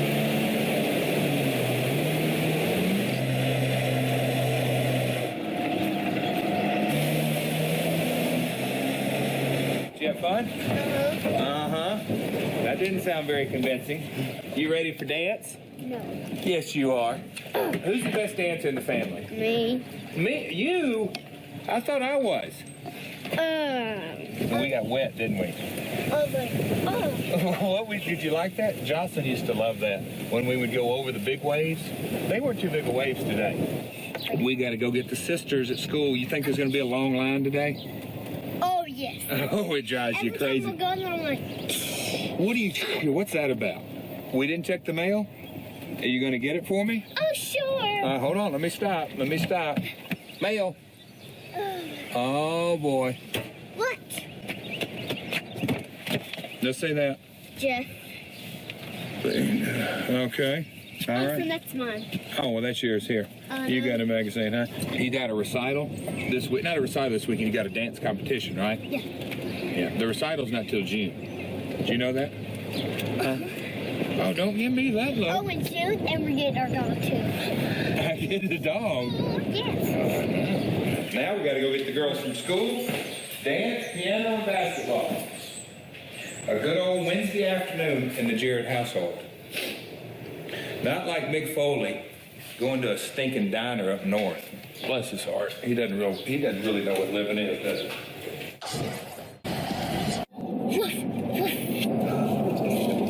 Get a little bass in that voice. Woof, woof. Woof, woof. You know who I think you ought to read this book to? Mick. Mick needs some reading too. He writes books. I think he needs a book read to him to make sense. So you get the gist here. It's showing you taking care of the girls all day long, riding them around. And then of course you're going to do some glad handing downtown on Broadway afterwards. What's the With JB. yeah. Well, yeah, I think y'all both done that a few times if I had to guess. Oh, there's a funny little spot there. He walks out of some a karaoke bar. I'll leave it at that. Well, here, we'll track it. Here we go. Because I know what you're talking about. For you. Look at the company you're in. Merle Haggard, Jimmy Fallon, Get Her Done, Larry the Cable Guy, and there's my boy right there, Double J. Good company. I've looked all over town to find a bigger pussycat than Mick Foley. I finally found one. Hey guys, hope you enjoyed tonight. I'm calling it an early night because I got to get to Impact tomorrow. So, what are you doing here? No, what are you doing here? What am I doing here? Tuesday night, do karaoke. Hey, Matt, you can't leave that paying your bill. Oh, God, you got a $100 bill. One Ben Franklin, that's all I need. Islands and the Streams coming up. Are you drinking or singing? Both. Tell Sally to pay your bill. See you, JB. Please. See you tomorrow night. One Benny Frank. An Abe Lincoln, something. Help. See you tomorrow night. It's time for Nude karaoke. That's what we call Jeremy Borash coming out of. And I'll be honest, I didn't even know Nashville had such a thing. Were you a regular at nude karaoke? That's JB's establishment. That I was hanging with a member of the Music Mafia, 2 Foot Fred, and hanging out at your favorite steakhouse, the Palm. So Yeah. I point that out every time we're in there. And I've got lunch with somebody or something. I'll say, hey, before we go, you won't believe this. irresistible on the wall. So I mean, that's a girl that is like preschool that you're hanging out with. And now, boy, does time fly. She's graduated high school, right? But she's rising senior. Well, the little one, Jaren, she's rising senior. So how time flies. It's unbelievable. It really is. That little girl can vote now. Wow. Is this a good build to the pay-per-view? What say you? So pull back 30,000 viewpoint. Lockdown and Bound for Glory are our 2 big ones, if you will. Bound for Glory in the fall, kind of the replacement of Halloween Havoc, and Lockdown is the opposite. And we've covered that of Mania. So this is the May pay-per-view. And so creating something, trying to stay along the storylines of the name of the pay-per-view, Sacrifice. I think at the end of the day, Kurt's title was the centerpiece. I had to show that I wanted to be in, so I put up my company shares. Obviously it's all storyline driven. Is it an A+? No. Is it even maybe a B+? Probably not. I'll give it a, but here we go grading and 5-star and giving it a report card. It served its purpose. And the way that I say that is ratings were very good during this run. And ratings is just one component of pay-per-view buys.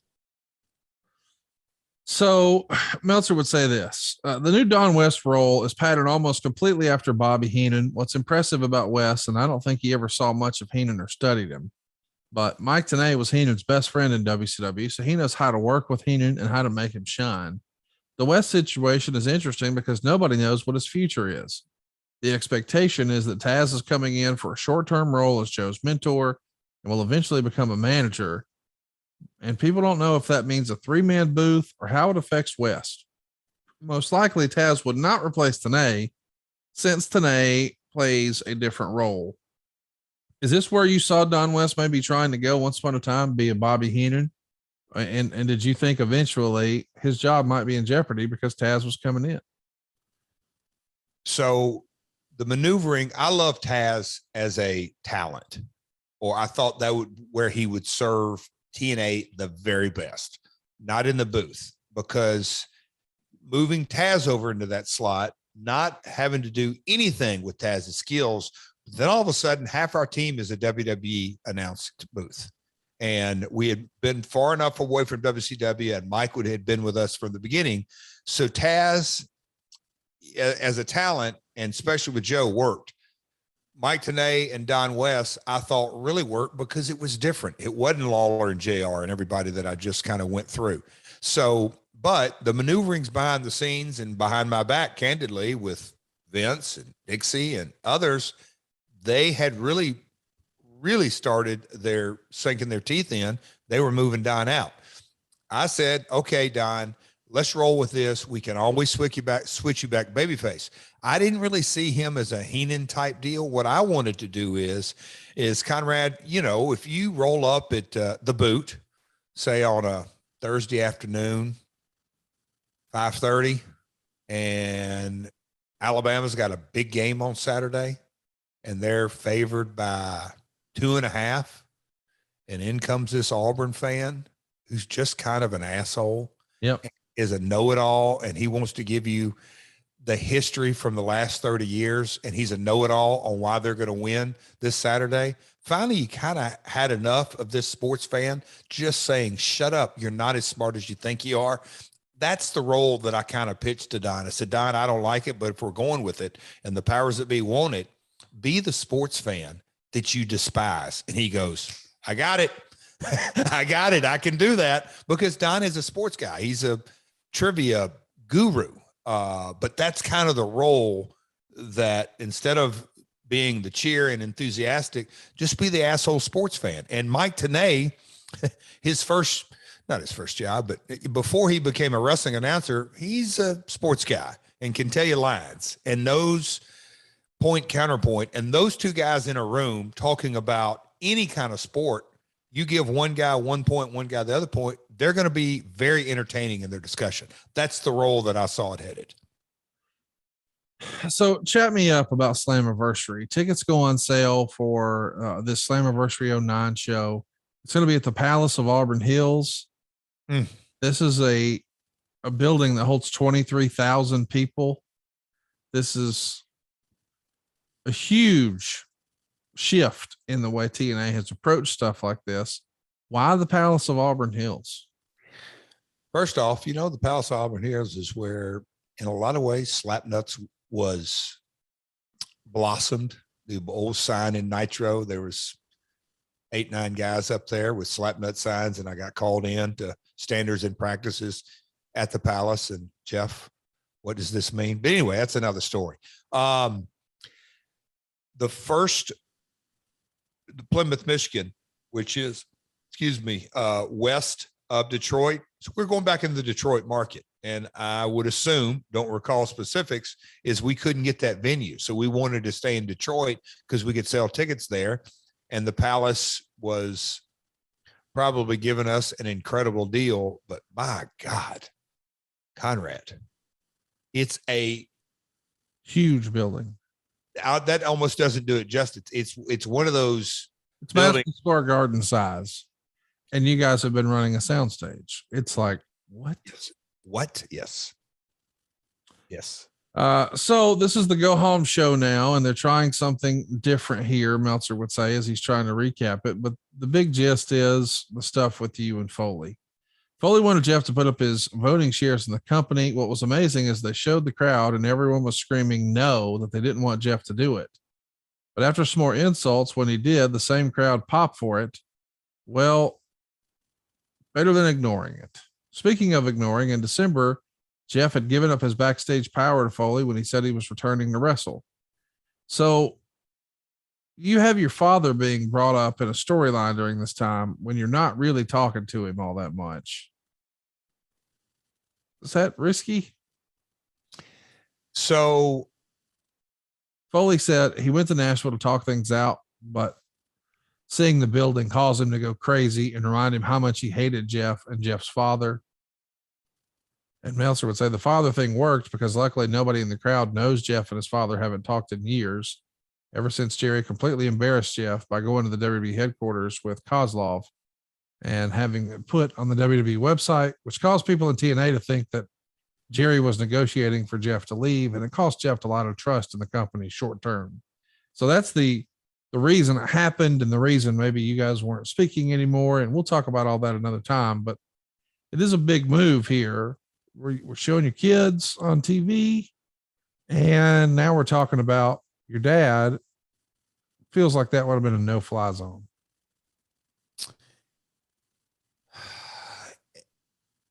Later, there was a situation with Eric Young in storyline that my dad was mentioned that I know he got upset. And the way I know that is I heard through Dallas that he basically says, I don't care if it's a work or not. Don't mention my name on your program, period. I respect that. Obviously, a lot of water under the bridge, so to speak. But at this point, storyline and Foley, and I didn't see any problem with it from the real macro level that, look, Mick, I can't say that he loved his time in Tennessee and USWA in Dallas, but he respects it and kind of knew then and today it was a part of his journey to become a household name. But using my father's name in the context, I never saw an issue with it. It's a storyline, period. So let's talk about some other storylines that are here on the show. Eric Young's mad at Jarrett for having to wrestle his idol Sting. Jarrett's yelling at him like he's sick of guys bugging him, telling Young if it wasn't for him, he'd still be doing indies in Southern Ontario. Quote, if you wonder where that verbiage comes from, it's basically frustration by the writers because the young guys complain about having been there for 6 years and still never getting a chance. Management's reaction is always, hey, if it wasn't for us, you'd be working for $50 a night. That's what Meltzer says. How close is that to the truth? So it's funny how kind of in this research, this episode is, these guys have been with us 5 years, 6 years, 7 years, and that's all true in some cases, but the growth and the transition and all that, it's almost that whether somebody was reporting it to Dave or not, whether he fabricated it or took a little bit of it and blew it up and all that, guys, going back to the situation that we have covered multiple times, a 2-hour show with a limited amount of slots and a limited amount of house shows.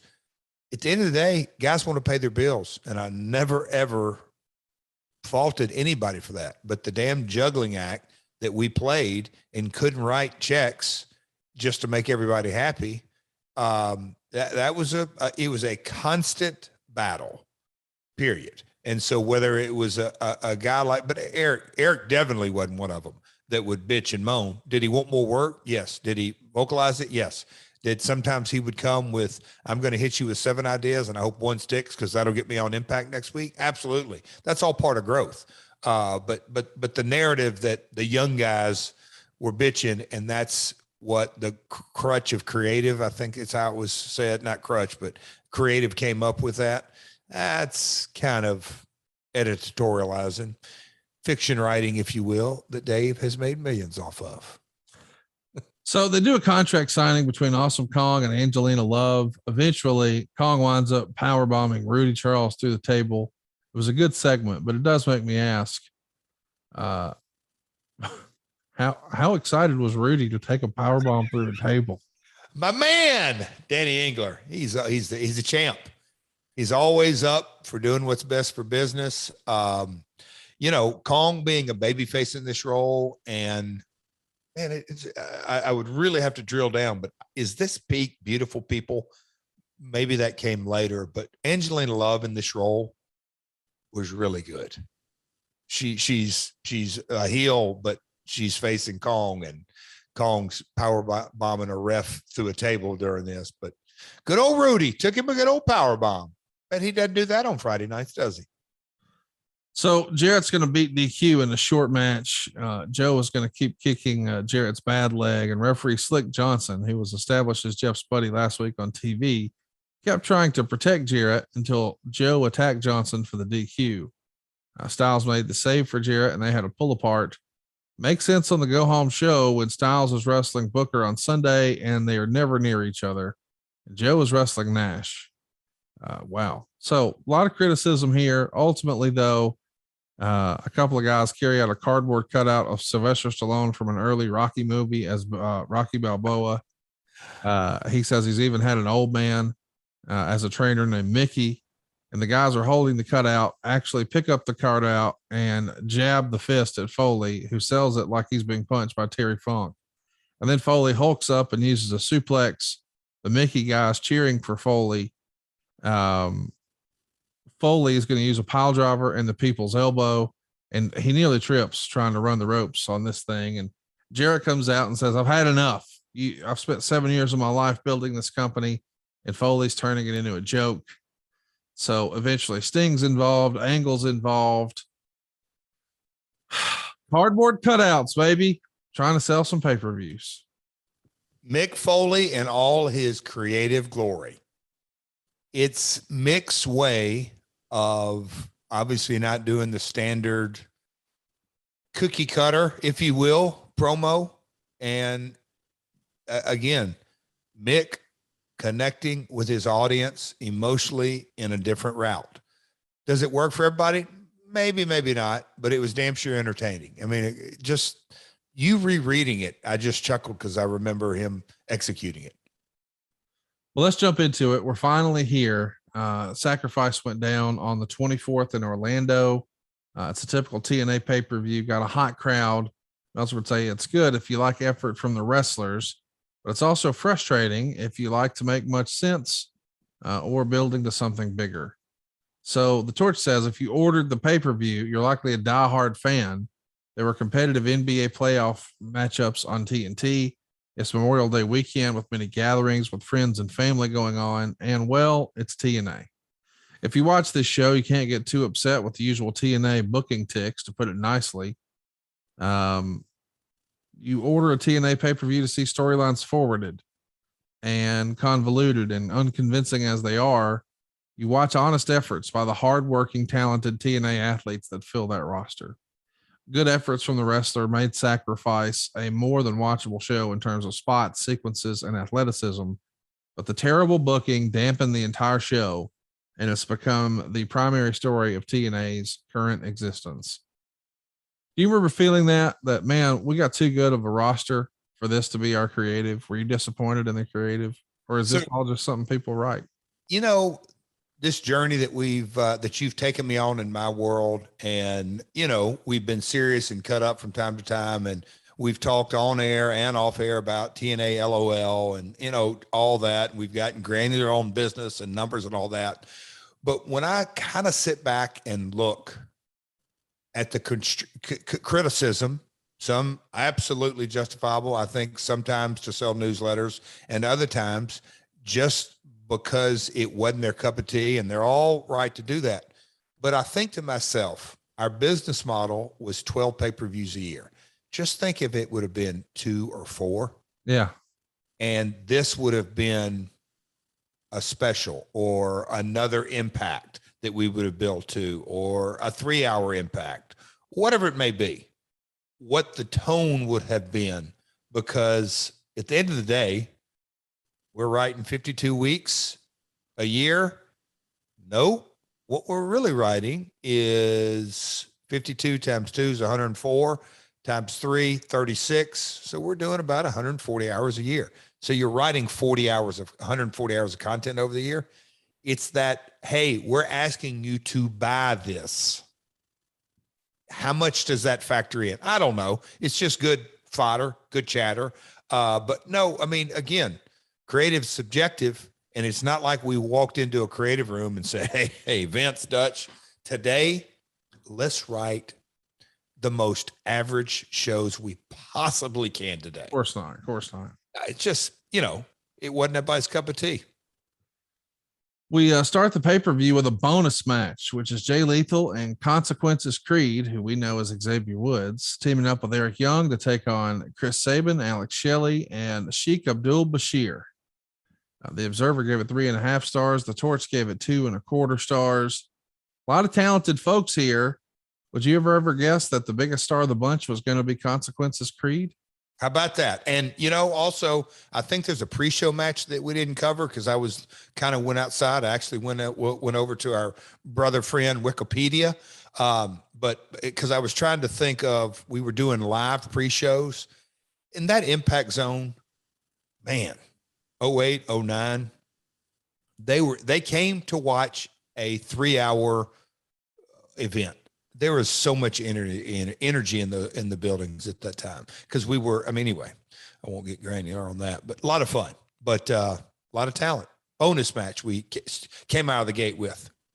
So just to remind everybody, Sheik Abdul Bashir is Daivari. So just to recap, Jay Lethal, Eric Young, Xavier Woods, Chris Sabin, Alex Shelley, and Sean Daivari. Man, you got a lot of talented folks here. Boy, you ain't kidding. You ain't kidding, bud. They could all tear the house down. And, earlier in the episode, we talked about Sanjay and Petey. Yeah. That nucleus, that's the X Division nucleus right there. Next up, we've got Taylor Wilde pinning Daphne in 3 minutes and 33 seconds. It's a monsters ball match with the ladies.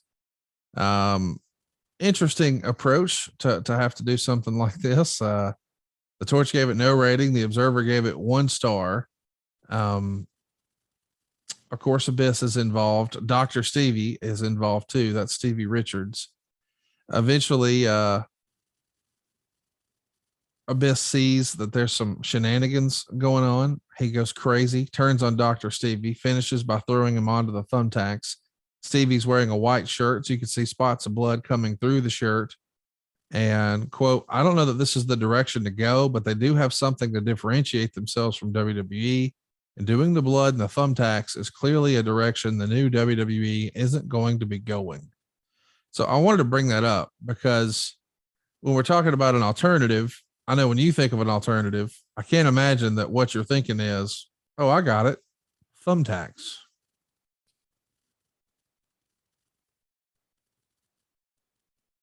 That you're supposed to say words here. What? I don't know. I think, wait, so is your question, did I think thumbtacks were part of the alternative? No, I'm just saying Meltzer's framing it that way. Well, this is at least something WWE won't do, but it's hard for me to imagine. All right, guys, we got the X Division, we got thumbtacks. I got you. Now, look, I am a kind of a believer that on a pay-per-view, do a little something special. Don't be gratuitous in your violence and your blood. But it's a part of being an alternative is something they wouldn't do. I think if you do it every show, no good. But on certain occasions, I think it works. So it's tough to keep up with the storylines here. But next up, we've got Suicide going to a draw with Daniels in 17 minutes and 6 seconds. Now process this now. Christopher Daniels has been portraying the Suicide character, but now Suicide's wrestling Daniels. Meltzer would say, this was 7 stages of weird. This had several storylines. The most entertaining one was Don West as announcer, but this direction is pretty much the same goofy shit WCW would do in 99 and 2000. Granted, this is a different fan base, but I'm not sure what fans ran off a decade ago will draw in fans today. West continues to insist that Daniels and Suicide are the same person, but now there's a new Suicide. Mike Tenay, the babyface announcer, disagrees. Not only that, but West also brought up Curryman, insinuating he's also the same person. By the way, that was Christopher Daniels' persona in Japan. He explained that this match that we were seeing was a choreographed work. Using the term choreographed, but not work, he said that Daniels put a stooge in the Suicide costume to drop the title to him in this match. And the wrestling here was largely good, but the whole face versus face dynamic caused people to not know how to react. So chat me up here, man. It's the same guy. Yes, it is. No, it's not. Well, this isn't even a real match. It's fake. He just put this guy. Are we getting too highbrow with some of this? Way too highbrow. I don't remember that actually being a Don West directive on commentary about work and choreograph. That didn't come from my brain. Not saying it didn't air, but that's confusing to me as you read it. Here's something that sort of came to light just last week. You know, our podcast member Jake the Snake Roberts and myself, we did a Skybound panel for the game that you're in, the video game that you're in, WrestleQuest. I knew it was big back then, but in the history of video games, the Suicide character being first created within a video game, but then coming to life was and is a really, really, really big deal in the gaming world. But Suicide as the wrestling character kind of run its course. And so how do we evolve it? Basically everybody knew that it was Daniels. He worked like Daniels. He did a moonsault like Chris Daniels that only he can do like that. So, okay, we're going to take a left and come up with another Suicide. So it's a storyline. I don't remember Don West giving that. Not saying he didn't do it, but damn, dude, that's really confusing to me. Choreograph work in a babyface match. What? I'm like, what? It's pretty crazy. Kazarian is Suicide, by the creative. way. Go ahead. It's actually Kazarian. Meltzer says they deserved better, but it was just too cute and they need to come up with something else. But it's challenging because everybody's trying to come up with something else. The Torch got a star and 3/4 for it. Dave liked it a little better, 2 3/4 stars for it. Next up, though, something that, wasn't really over with Dave. It only got half a star, but Wade liked it, 1.25 stars. It's Angelina Love beating Awesome Kong in just under 6 minutes.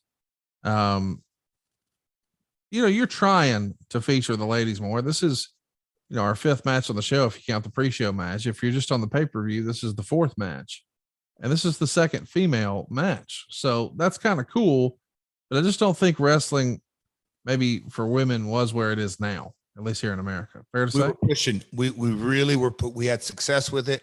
Ratings wise, we had success with it, storyline wise, but as we would sort of in these early days, I call it early days in the knockouts, 2 women's storyline was not optimal, maybe 1 and then a floater, but it was challenging. But I also look back on it now, hindsight 2020, and really, really look at just how damn good Gail Kim, Awesome Kong were to headline and Impact. It's the talent, whether you're male or female. No disrespect to any of the others, but we took so much time methodically building that. But this was really good. But, Daphne and Taylor Wilde in a Monsters Ball, there's not many guys that can have good Monster Ball matches. So are we kind of handcuffing them with bad creative a little bit? Probably. The other thing that sticks out here, quote, Don West was going on about how they need to protect Love's implants. I know that he's trying to do his best Bobby Heenan and he's trying to be a heel, but man, especially now, that just comes off out of place. And again, different time, different place. He's probably been fed a lot of these lines. I'm not dunking on Mr. West. I think everybody listening to this knows how high regard you and I hold him and that we're pulling for him and all of his stuff that he's got going on. But still, you don't hear guys often talk about, they got to be careful to protect so-and-so's implants. Even though that is a thing, you do enough moonsaults off the top, something's going to happen eventually, maybe. So I get it, but comes off a little weird in a sentence on TV, does it not? A little. Yeah. No, some things just don't age well, and some things weren't good to begin with. Right. Just this again. I'm gonna go back and putting Don in that position didn't do him any favors. It just didn't. Next up, Samoa Joe beats Kevin Nash in 8 minutes and 1 second. Meltzer would say, I'll give Nash this. He put Joe over as big as you possibly could here. No last minute injury, no wink losing while getting yourself over and not your opponent.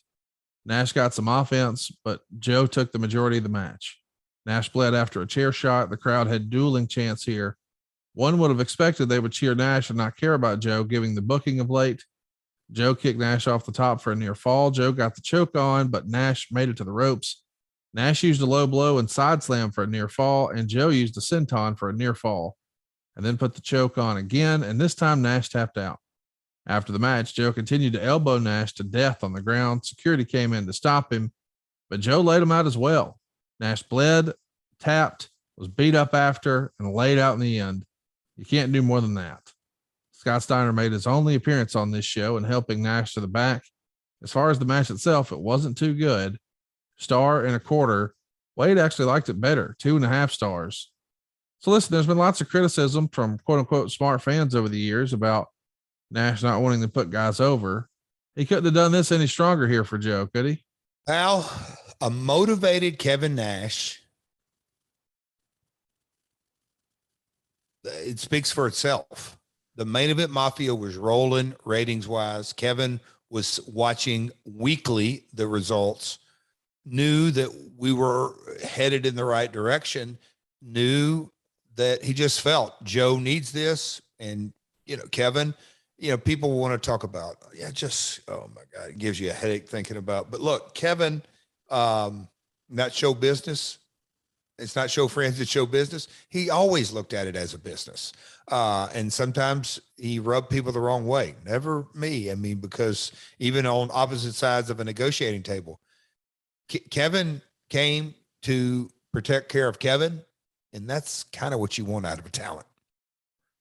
Next up, we got Beer Money beating the British Invasion in the finals of the 3D tournament. Of course, Team 3D is at ringside, putting over how important tag team wrestling is in TNA, and they're doing their part to preserve the legacy of tag teams. And they talked about putting up $100,000 of their own money, saying it was an investment in the tag team future. And Bubba noted, with the economy being what it was, that's a lot of money. And Don West said, well, once you take off taxes, it's really only $50,000, which is pretty heel move. I love that. The Observer gave it 3.5 stars. Torch gave it 2.5, but Beer Money beat the British Invasion. Kind of a nice little tip of the cap to Beer Money. I mean, we know they've been a great team, but things are fixing to level up for these guys, are they not? And those are all 4 quote unquote homegrown guys. Yep. Beer Money, one of those things that you put guys together and the magic works and off to the races. And just that's what I'm saying is you kind of run through this pay-per-view. The Maraska stuff wasn't so good. And, you can talk about work rate and the stipulation on the main event, but the effort and the creative, it was, how do I say this? It was, look, you can poke holes in anything, but it's damn good. Let me say too, it can't be overstated how over Beer Money is here, or how good British Invasion were at being heels. I mean, this is really, really good stuff here. Yeah. And next up, it's AJ and Booker T in an I Quit match. And Meltzer would say Booker had his working shoes on here, as this is as good of a singles performance as he's ever done. So he really liked it. He gave it 3.5 stars. The Torch gave it 2.5 stars. Eventually, of course, there's Charmel involved here, and Jenna's going to run down and throw the towel in for Booker. Booker and Charmel are furious at her doing so. A lot of people are mad about this being a gimmicked finish because it's supposed to be an I Quit match, not necessarily something where someone else can forfeit for you. But what do you think of that booking? Hey, he didn't quit. Somebody screwed him and threw the towel in for him. You know, hindsight, it doesn't read well. I'll say this: Booker, Main Event Mafia, motivated.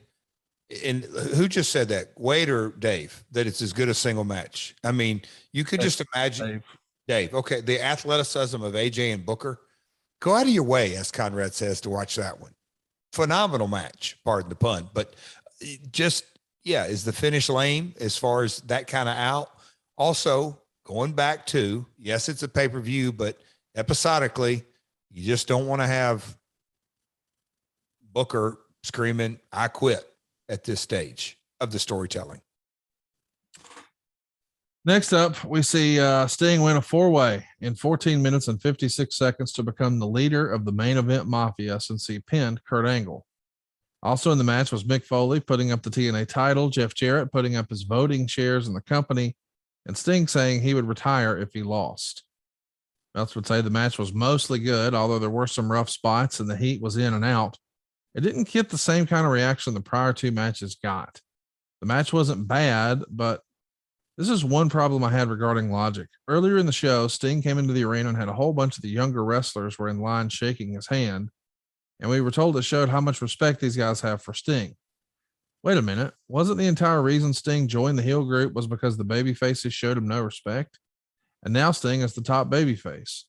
I mean, I guess there are storyline possibilities of the top face leading the group of heels, but wouldn't it work better if the heels weren't over as the faces?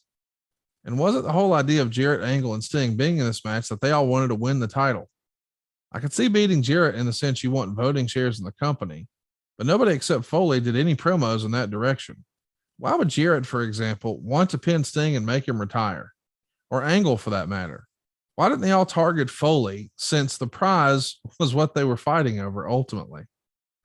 Foley laid Sting out with a pile driver on the ramp, and there you go. They're off to the races. But still, the holes in the logic of, if you got voting shares in the company, you want Sting a part of your company. Why would you pin him? And blah, blah, blah. That makes a lot of sense. Does anybody raise their hand and say, "Hey, boss, I'm not sure that makes sense"?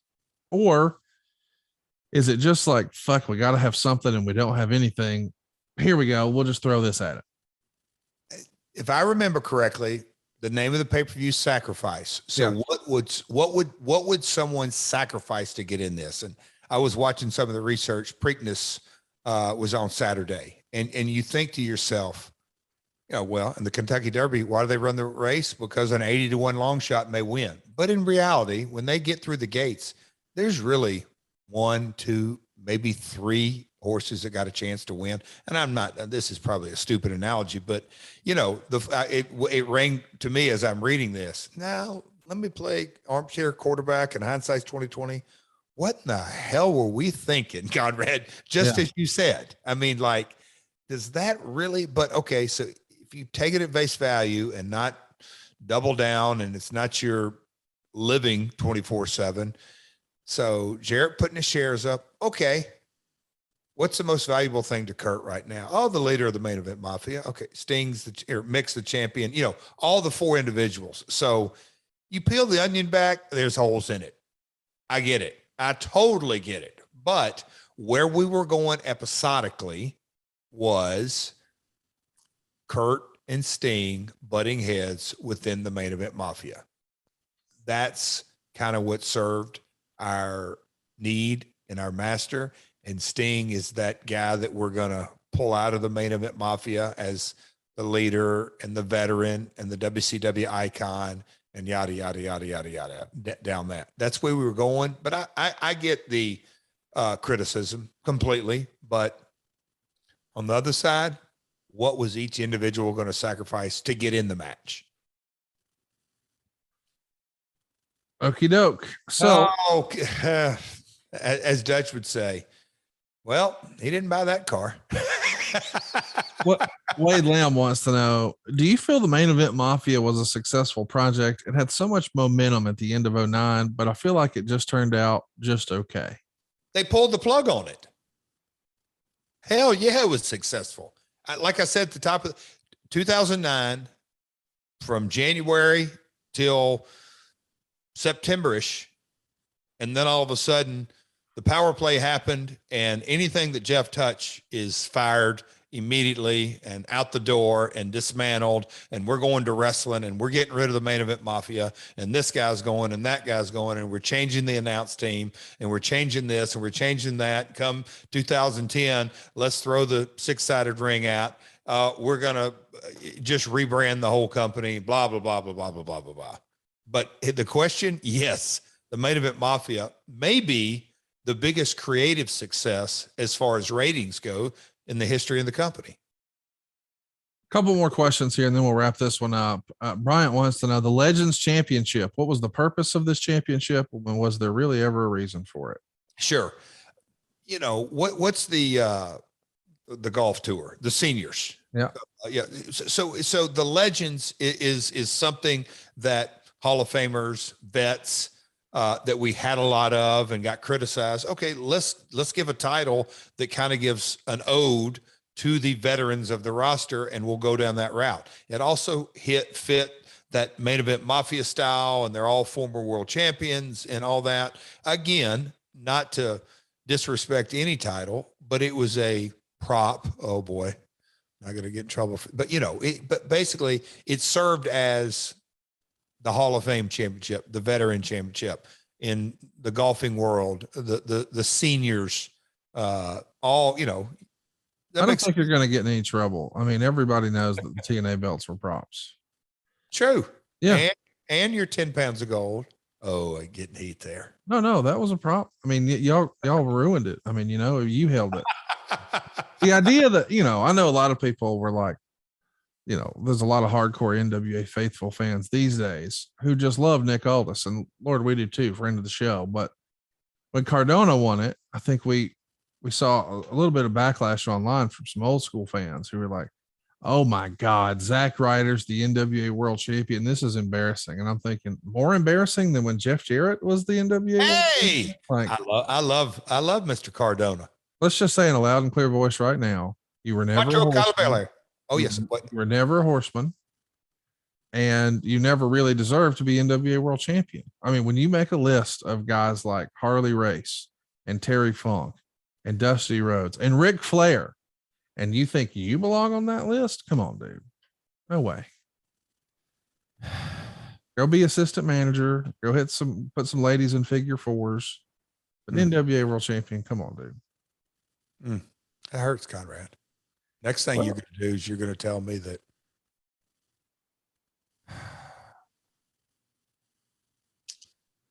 I shouldn't have come out to Simply Irresistible. No, I love that. Shouldn't have been in Life with Mikey. I shouldn't have hit. I don't know what that is. Conrad. Listen, we're giving Jeff a lot of shit here today, but we are going to talk about a big innovation next week. We're talking about King of the Mountain, Jeff. Next week, we'll discuss the very first ever King of the Mountain. This is one of the more famous gimmick matches in TNA history.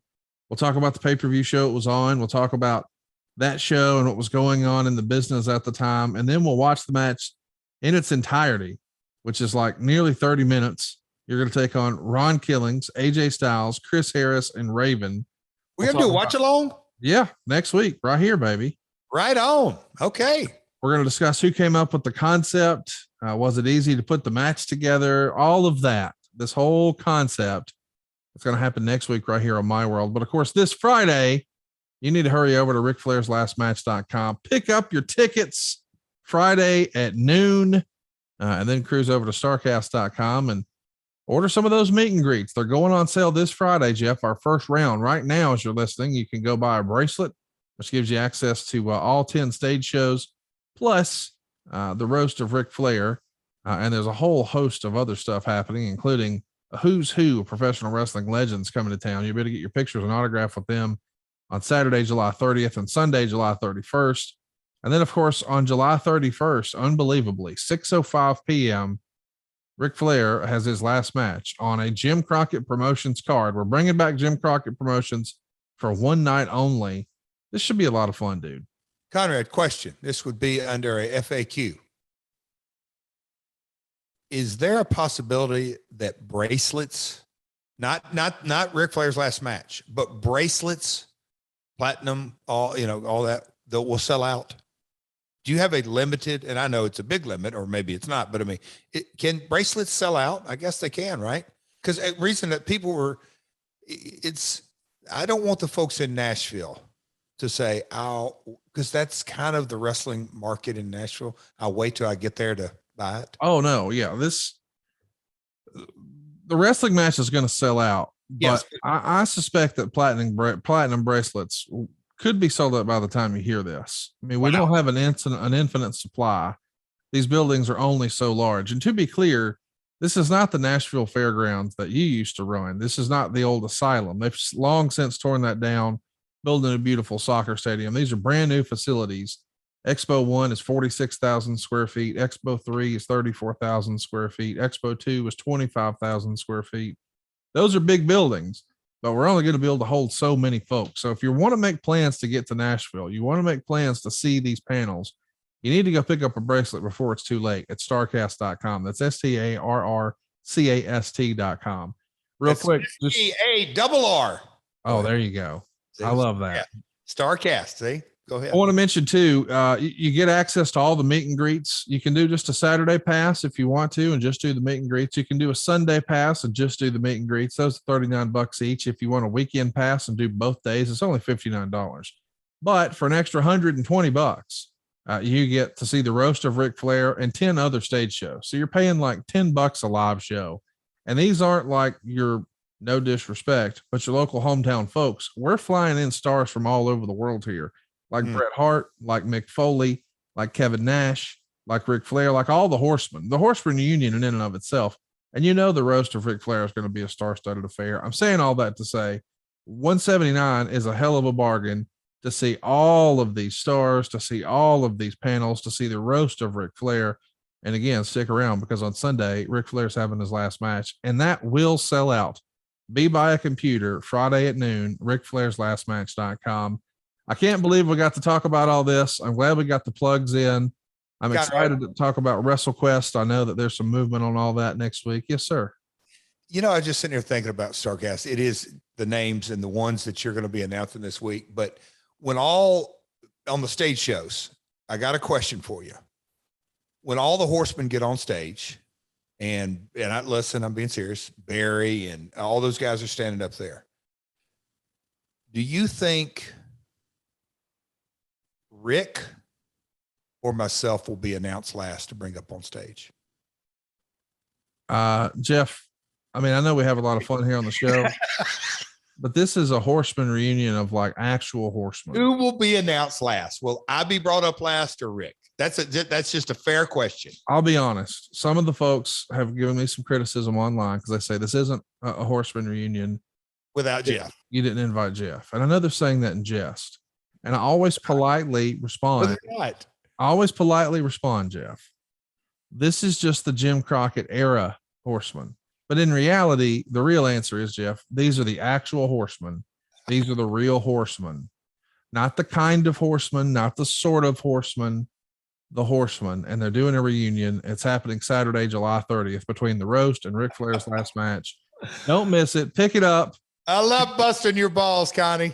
I love busting yours. Bracelets are available now. Starrcast.com, RicFlairsLastMatch.com. This Friday, it will sell out. And next week, we're watching the debut of the King of the Mountain match. This should be a lot of fun, Jeff. I can't wait. Let's rock and roll. Summertime is here. See you guys next week right here on My World. Peace.